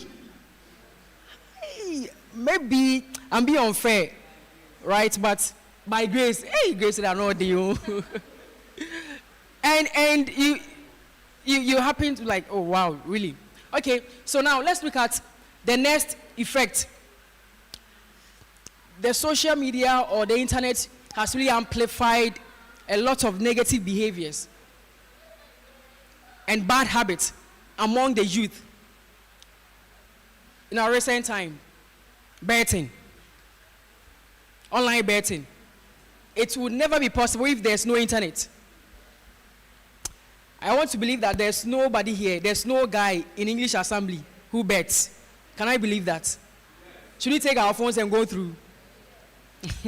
When I was in Kumasi, one time a deacon gave me his phone that I should do something on it.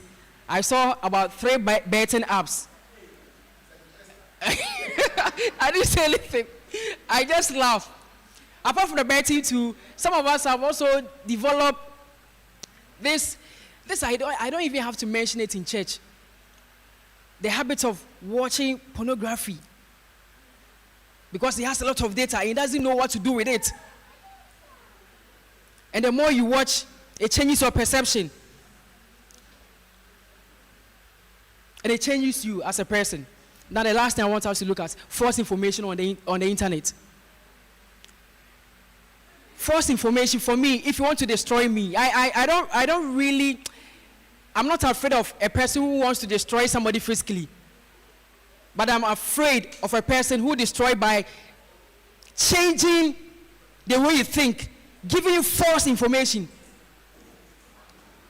I can give you a false information that I wouldn't even have to hurt you, you will hurt yourself. And that is what is happening right now. False information you read. You see somebody being born in the church. As he grows, he gets to a point, he says that, I don't believe in the existence of God. There's no Jesus, because of something that he has read on the internet. Please, let's really pay attention to some of these things. The first objective is that we want you to recognize the negative effect of what? The internet. Senior. Now, let's look at some of the opportunities that the internet comes with. And I want us to be a bit practical. Senior. Now, as Christians, our core mandate is to spread the gospel, isn't it? You have no idea the power that you have in your hand. The phone is very powerful. The phone is very, very powerful. That can win souls with your phone. Let's be so practical. Now, you can take your phone right now. When you look in your contacts, you know your friends who are unsaved. You know them. You know their lifestyle. Just pick their names. Identify them. Then the next thing, I believe that all of us can create a broadcast list, right? Create one for them. Create one for them. After creating, share the gospel with them. You can decide to do it once a week. Once a week. Once a week. And I would suggest that you don't send them anything too late they will not read. Don't send them this, well, that's my thoughts, or that's my suggestion. When you send them this streams of living waters, Edosun. Most of us, you don't even read. You don't read on our platform, you don't read. You don't read. So something simple. My dear one, good morning. God really loves you. It doesn't matter what you've done or what you are doing. God really loves you. Have a great day. Simple message. If they are 10, you send once, all of them will have it. Or you can share a voice note. Charlie seniors, someone here there. Bye bye. Let me tell you the truth. When you start, you hear comments. But don't let that stop you from doing it. Hey, now we are so for that way. Now, hey. But don't stop. When you keep on doing it, get to a point that they will accept that, Charlie, this guy, he just wants to do it. And you have no idea what this would happen to them or what this can do. Sometimes it's not about what we give. When you are giving something, you don't really know the value, but it's the person who is receiving who knows the value. And this one is not a mere thing, it's the word of God. Life is spiritual. So when you share it with a good heart, even if you don't have a good heart, God will do his work. Just share. And just leave the rest to God. It will surprise that one day, one will call you that, Charlie, anyone else sending it? One time you sent me something and I've thought about it. Now I want to give my life to Christ. Hallelujah. Amen. Now, on your status, sometimes people say that, don't judge me by my status. Don't judge the things that I share. That's not really. It's unfair, right? Yeah, I know, but the word is unfair. There are so many people that we have on our contact. We don't know them directly. But by the things that you share, idea of who you are. You can't tell me that you are a devoted Christian when most of the times the things that you share on your status are profane. How do you convince me? So please, let us utilize our status. The things that we share, we should be deliberate about them. Sometimes there are some people, anything that they see that has been forwarded, they post. Everything they post. Think about before you post. Make sure you understand. The Bible says something. Colossians chapter 3, verse 17. It said that whatever we do, whether in word or in deed, we should do that thanking God. So the phone that we are using, we can use the phone as a means of worship. Let the phone be dedicated to God. Hallelujah.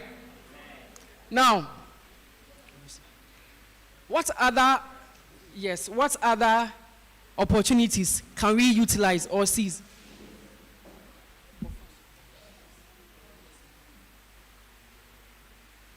Now, I want us to, from the registration form that we had, realize that most of us are students and some of us are working. Now, I want to start with those who are working and those who have graduated. Some of the things that they can do to help them.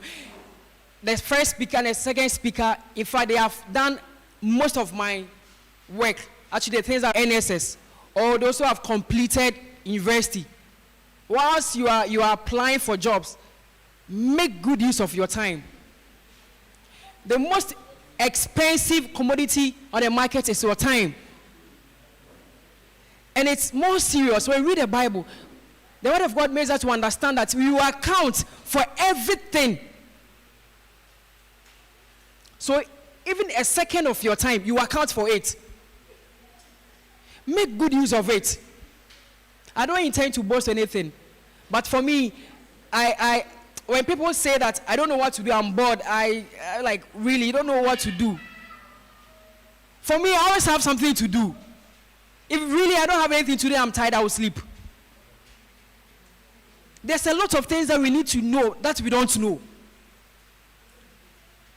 So if you are free, we have some websites that can learn free skills and knowledge with certificates.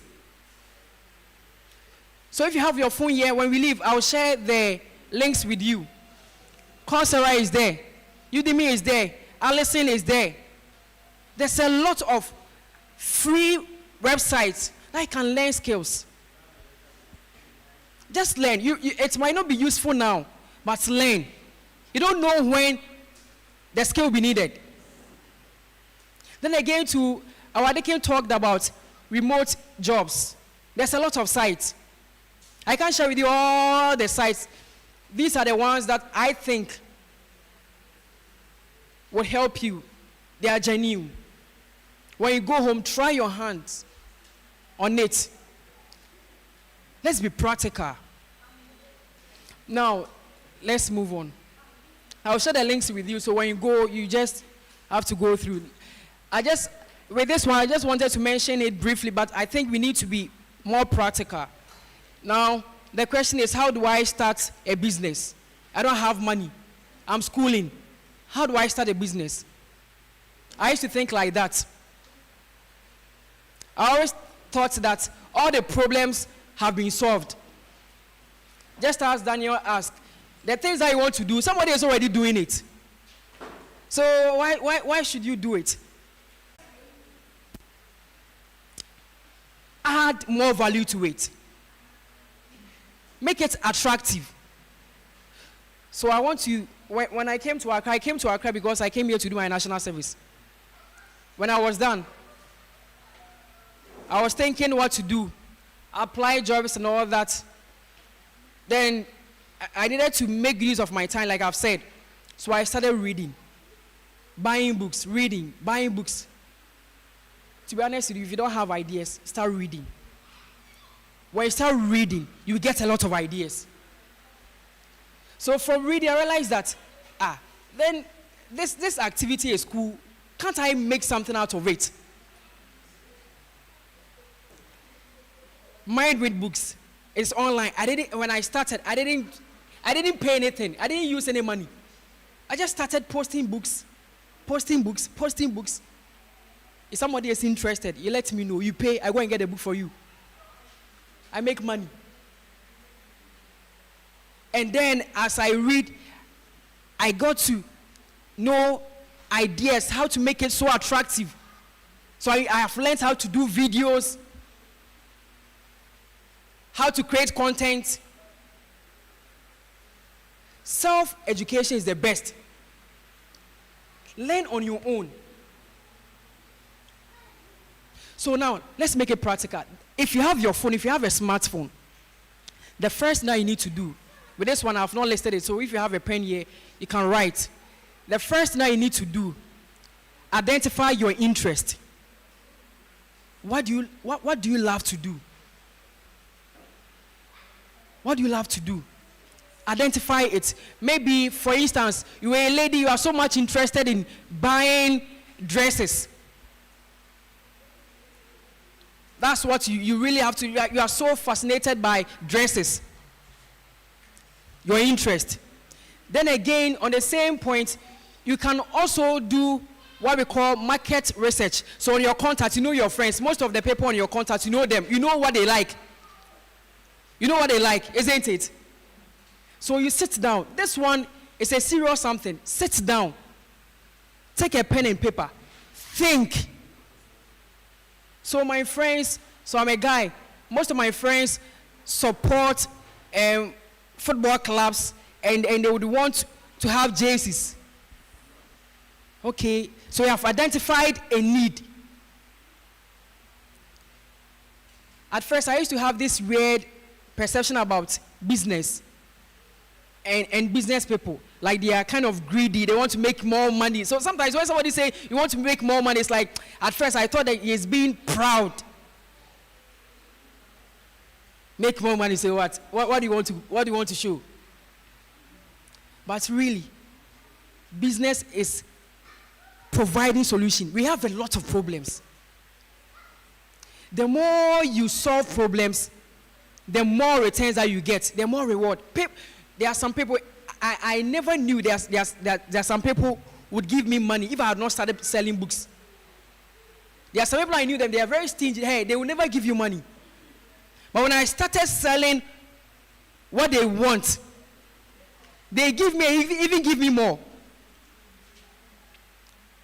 Somebody said something that Usika should be bottom.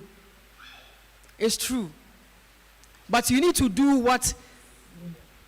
Please, if you need top up with your drink, we want you to work out quietly and go and top it up, okay? Hey, without try life, so yes, feel free and just go.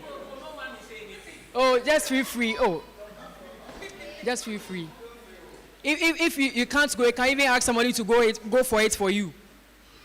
So, people are not greedy. People are not wicked. But when immediately you start giving them what they need, they will give you money.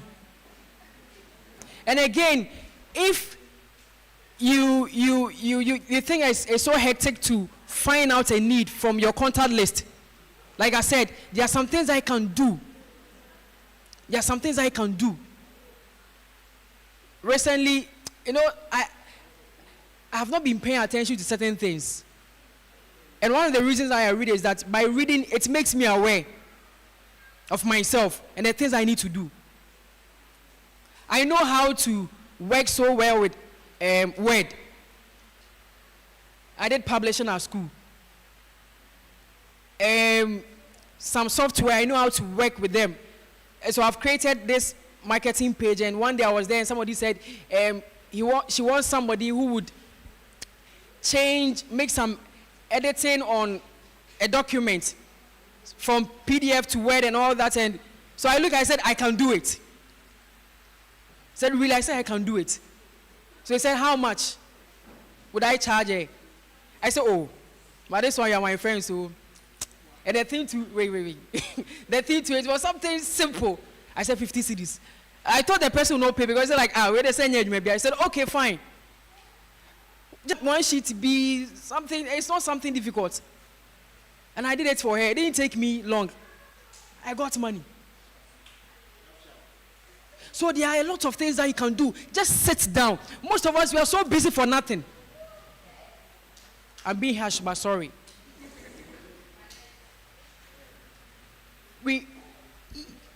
So identify a need. Then the next thing I want you to do is that market. Let people know that you are capable of something. Let them know. Let them know. Post on your status. Post. Let people know. If you are good at something and you don't tell people about it, they will never know. They will never know. So if you have identified a need, post. Let people know. Reach out to those who need. So it's part of the market research. It's very broad. I cannot talk more about it here. Identify those who need what you have. Concentrate on them. You call it market segmentation. Focus on them. Let them know. Post. Sometimes when you post in the beginning, let me tell you something. There's something I always pray for in this life. Patience. Patience. Success is best defined as knowing how long it will take to be successful. So our deacon says something. Don't have this perception immediately you start, you make money. You have to be patient. When I started this, my online book, I tell you, I almost gave up. But the truth is that pictures has influence. When you market something to somebody and the person doesn't buy, don't say in your mind that you're going through more than. The job has been achieved. You have made a person aware that you have this. So later, when a person is in need of that thing, he will come to you. Or later, when somebody, a friend of his, needs something, you come into mind that, oh, I also know somebody who also sells it. Then let me refer the person to you. So you can make good use of Facebook ad. It's broad. How I wish next time I can get time to let you know how to use it. And if you have WhatsApp business, have it. There's a lot of tools that can help you to expand your audience. We all have solutions. There's something that you can do. The other time when we had the School of Vision and Purpose, nobody is a waste here. Your existence here is enough evidence that you have something that the world needs. You are a solution. You are not a problem. But you have to take it upon yourself to identify what solution that you have. You are a solution. You have great ideas. You have great ideas. Those who are making money, they are making money from us. Every month, I want you to do this. Every month, if you are working, measure your expenditure against your returns. If you spend more, you should advise yourself. Because the more you spend, you are making somebody rich. Africa is poor because we don't produce a lot. We are consumers. You consume a lot. So, to bring this presentation to an end, let's make good use of the internet. My previous presentation that I had the opportunity to stand in front of you to share, I said something that, I asked something, a very interesting question, that are you using your phone or rather, your phone is rather using you. Use your phone. Use it. Use it. Thank you so much for your audience. God richly bless you. If you want to take questions for our deacon, if you have any questions on what he presented, you want to bring your questions. We want to take just 3 questions because time is fast spent. Any question? Okay. Please, the other mic.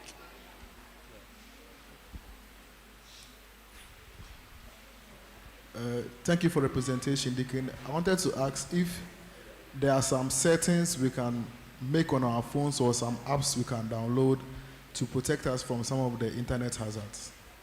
Yeah, so on your WhatsApp, I'll touch on WhatsApp because that's the commonest social media platform or app that we are using. Most of the times, you are in a group and you see things being posted from somebody that you know very well on a page. Like fraud, you know. It's because the person's account has been what? Hacked. So there's something we call two-step verification. If you are here and you have not done that, please do it to secure your WhatsApp. Who hasn't done that? So, yes. And again, too, there's a tool that you can use on your browser. Most of the times, because we're in a hurry, when you log on to a website or even your Gmail, they would ask you to save your password so that later you only have to just allow it and everything will be filled, then it will open. It's very dangerous. When somebody gets hold of your phone, you wouldn't have to think, because if you just ask, allow it, then everything will be filled and it will open. So later I'll share with you a tool that would run through your browser to let you know how safe your passwords are, so I can be protected. And then again, too, there are some ad blockers. If you have a laptop, sometimes there are some ads that are not really important. Imagine I've projected from my laptop and I've connected to the internet and I'm at this website that is portraying pornographic ads. Can you imagine what will happen? And now it's very common. So you can use these ad blockers on your website. There are so many tools that we can use to protect us on the internet. Please, have I answered your question? There are many.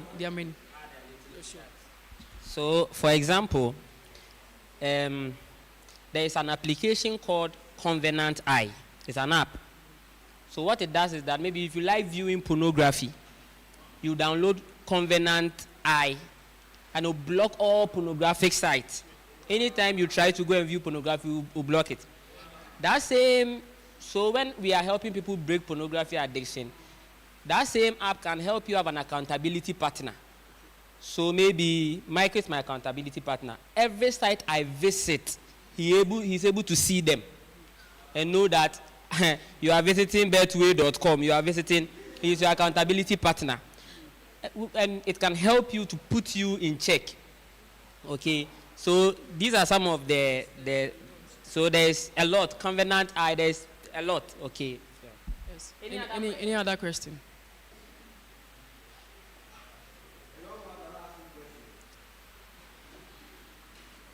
Okay, if there is no other question, let's put our hands together for our deacon. Let's put our hands together for him. Before we close, it is true that anytime you visit a conference like this, if you don't take any pragmatic step in 3 days, you lose everything you came to hear. Everything we have said today, if in the next 3 days you don't put it to work, forget about it. But you see, wisdom is not in knowing. Wisdom is in doing. If you like, meet a student who is failing in school and ask her, let's assume she's the one. She's not failing. I know she's not failing. And you ask her, a student who is failing in school, you ask her, what must a student do to be able to pass all their exam? The student who is failing can tell you all that a student must do to pass their exam. If you like, meet a poor man and ask a poor man, what must a person do to be rich? The poor man can give you a lecture that rich people don't know. So wisdom then is not in knowing. These things, all of these things we have said, that you know them cannot change anything about you. It is in doing. And that is where usually a lot of people have issues with the doing.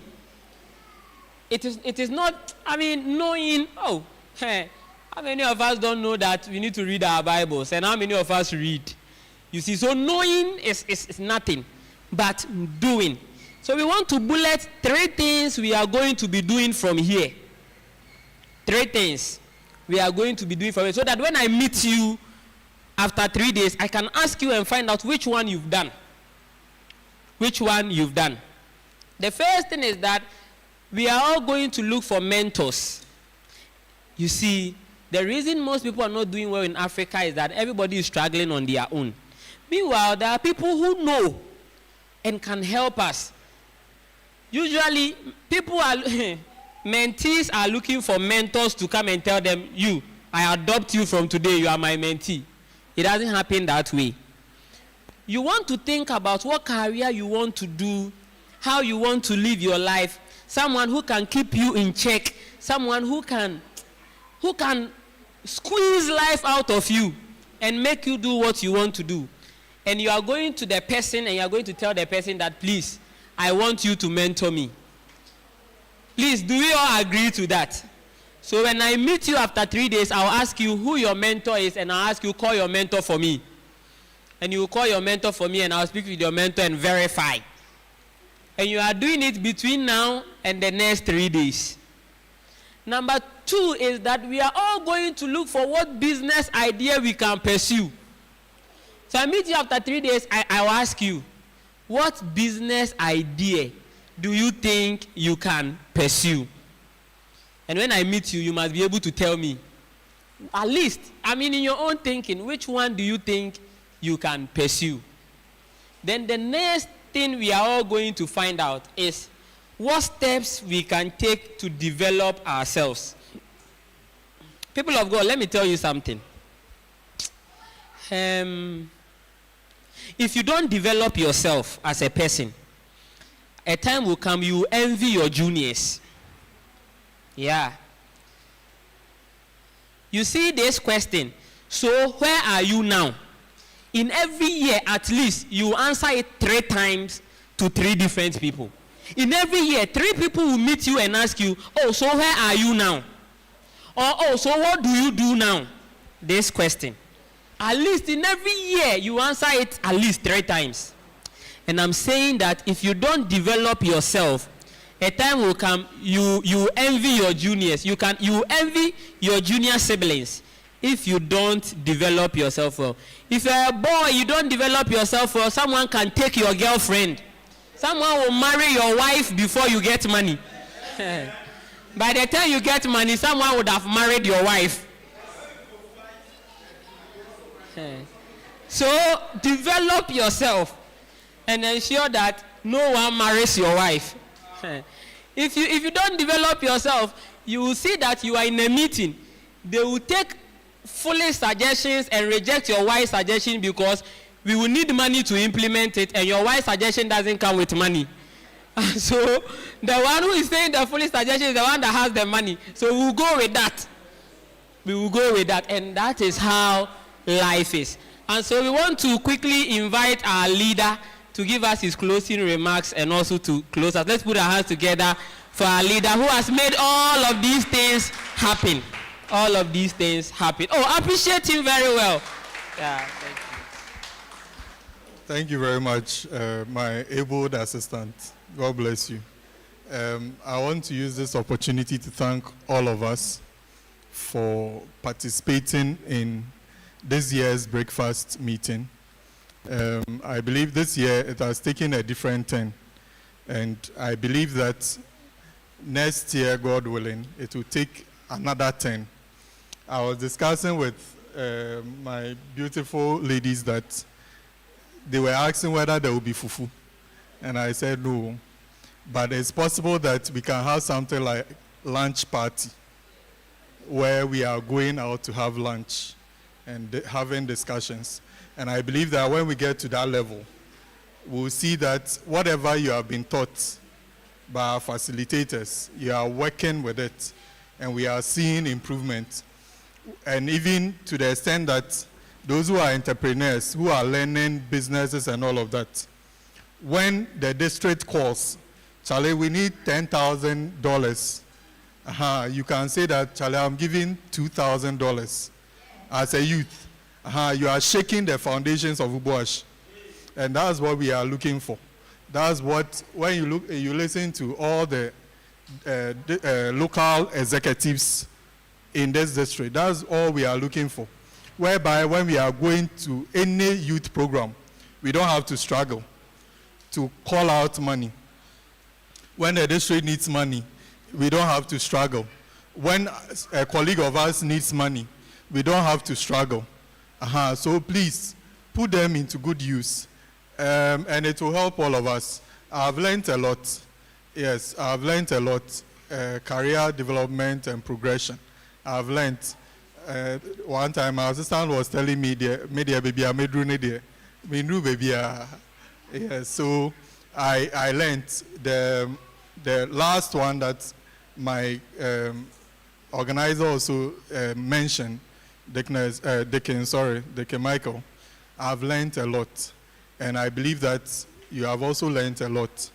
And please, those who are having their service or those who are even working, when I think Rise Media or Rise FM has placed some of the videos on their YouTube channel, go and listen to it. Listen to it over and over. We want to thank Ejaya for the opportunity he has given us. Let's appreciate him. Yeah. So those in BUBIASHIE, make sure that you are listening to Rise Media. I'm sure my assistant will put the frequency for us to also know. When you open your FM station or whatever, your app, listen to Rise Media. I want to thank all the facilitators. God bless them so much for their time and their efforts. And we believe that whatever they have taught us, we'll put it into good use so that when we invite them the next time, they will see that we have implemented at least 50% or more of the things that they taught us. And finally, God bless all of you. I saw Living Faith people here. I've seen BUBIASHIE Central people here. I've seen English Assembly people here. God bless you all. And I'm sure that my assistant will add the rest that maybe I've forgotten. God bless you. Amen. Oh, let's bless our boss. Let's bless our boss. Yes.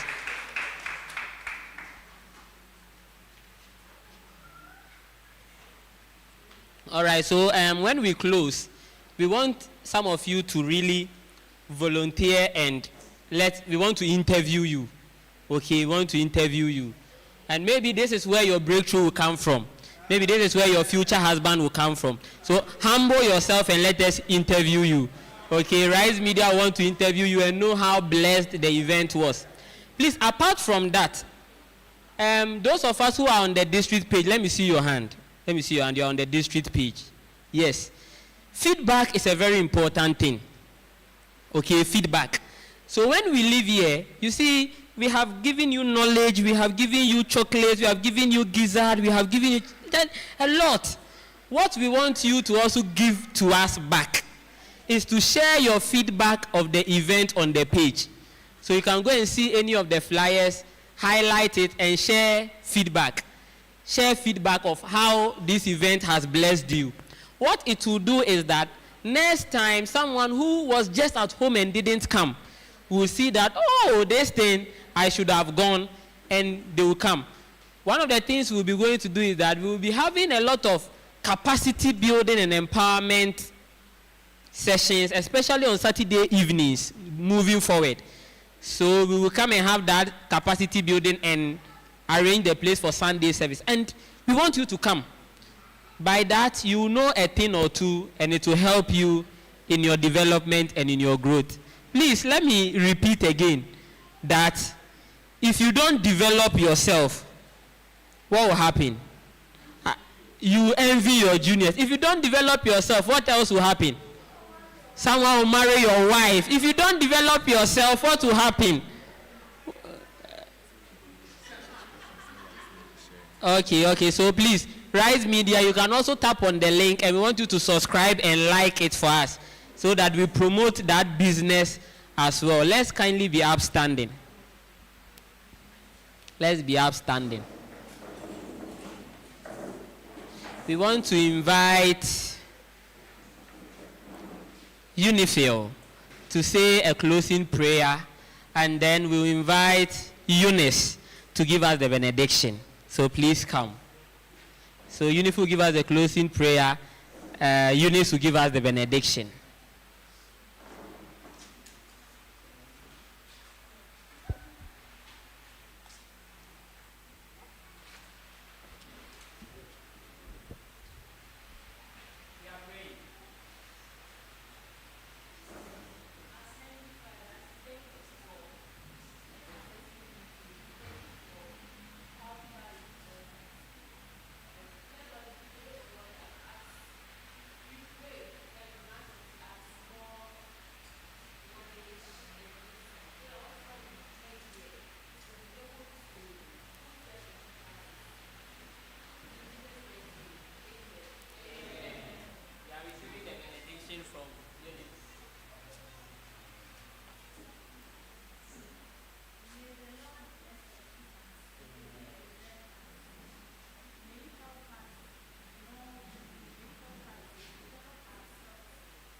Amen. So please, when Rise Media calls you for the interview, show up. Show up, please. We need a number of ladies and a number of gentlemen to do that. Thank you so much. Please, do you have the break?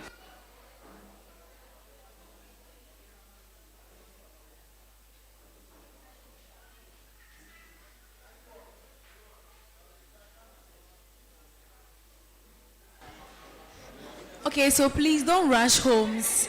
We are having some short videos, and then just to know how you felt, how you saw the environment, and what you've learned. So we are taking this from some few people. Please, if you are interested, kindly get closer to me. It's for the media production, please. Hello.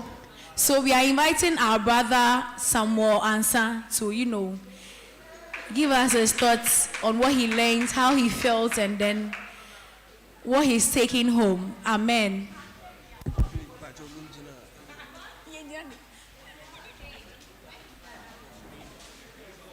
Please don't rush and go home. We will all say something. Some of you can just even stand behind us and then you will just say that. Please don't rush home.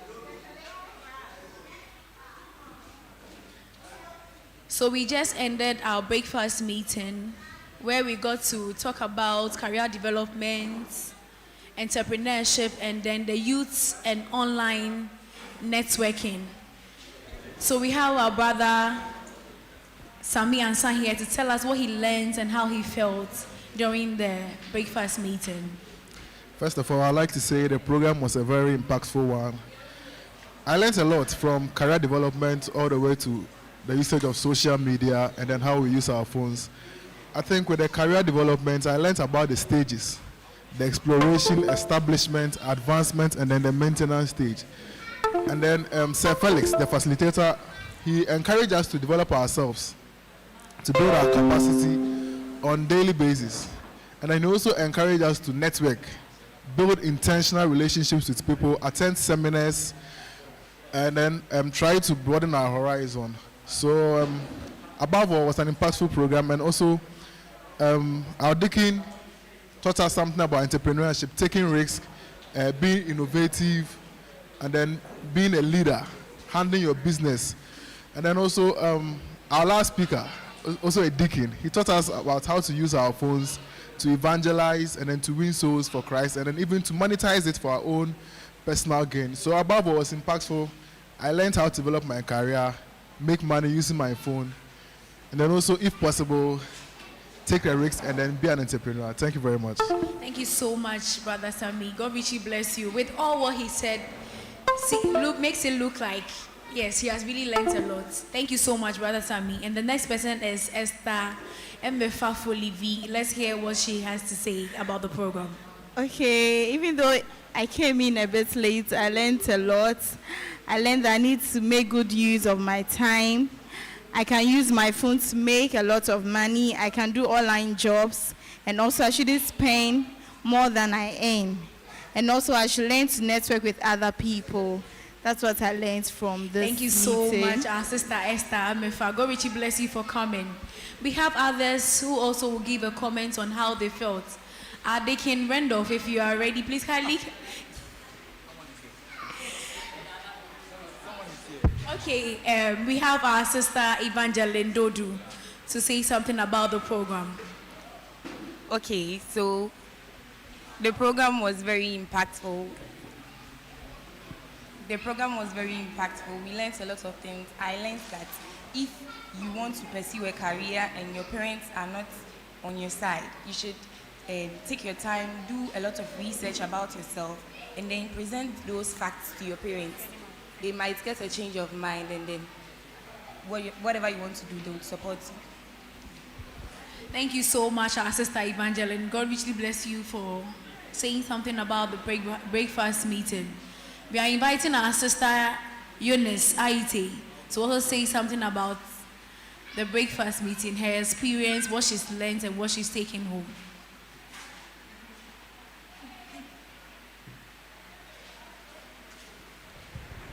Okay, thank you very much for the opportunity.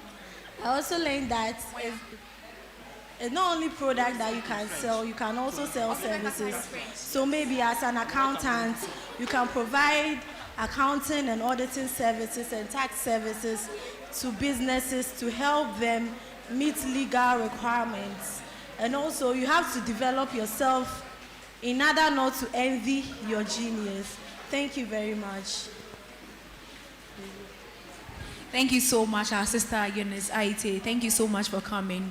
Now we have our brother Gahe, to say something. Okay, because of our friend guest that we have in our midst, I'm obliged to speak French so that I will let them understand what we've learned so far.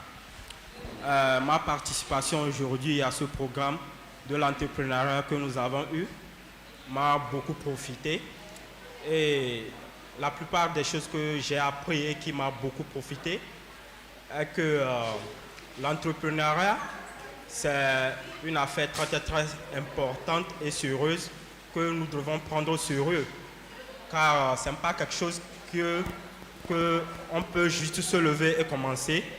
Donc c'est ce qui fait que ça mérite beaucoup d'efforts, beaucoup de discipline et beaucoup de concentration. Et la plupart des choses que j'ai aussi retenues, c'est que il faudrait avoir un plan de business qu'il faut suivre avant d'atteindre à un but réciproque qu'on a besoin. Donc, je voulais encourager les jeunes qui ont pu participer à ce programme d'aujourd'hui, qu'ils puissent mettre en pratique tout ce que nous avons appris aujourd'hui, et que tout ce que nous avons appris aujourd'hui puisse leur servir dans leur futur et puisse leur servir dans les choses à venir, et qu'ils puissent servir aussi aux gens qu'ils auront à enseigner, pour que en tout, pour tous, que nous soyons ensemble et unis pour construire un avenir meilleur. Merci pour tous. Merci beaucoup, Gahe. Hello. Thank you so much. We are really, really happy for all the words you said and all the things you said about the meeting. We are really grateful. God willing, next year we will still come back again with the breakfast meeting, and this time around we're going to get international people on board to make the program more impactful than this. We thank you so much for coming, and then stay tuned. Thanks. Bye.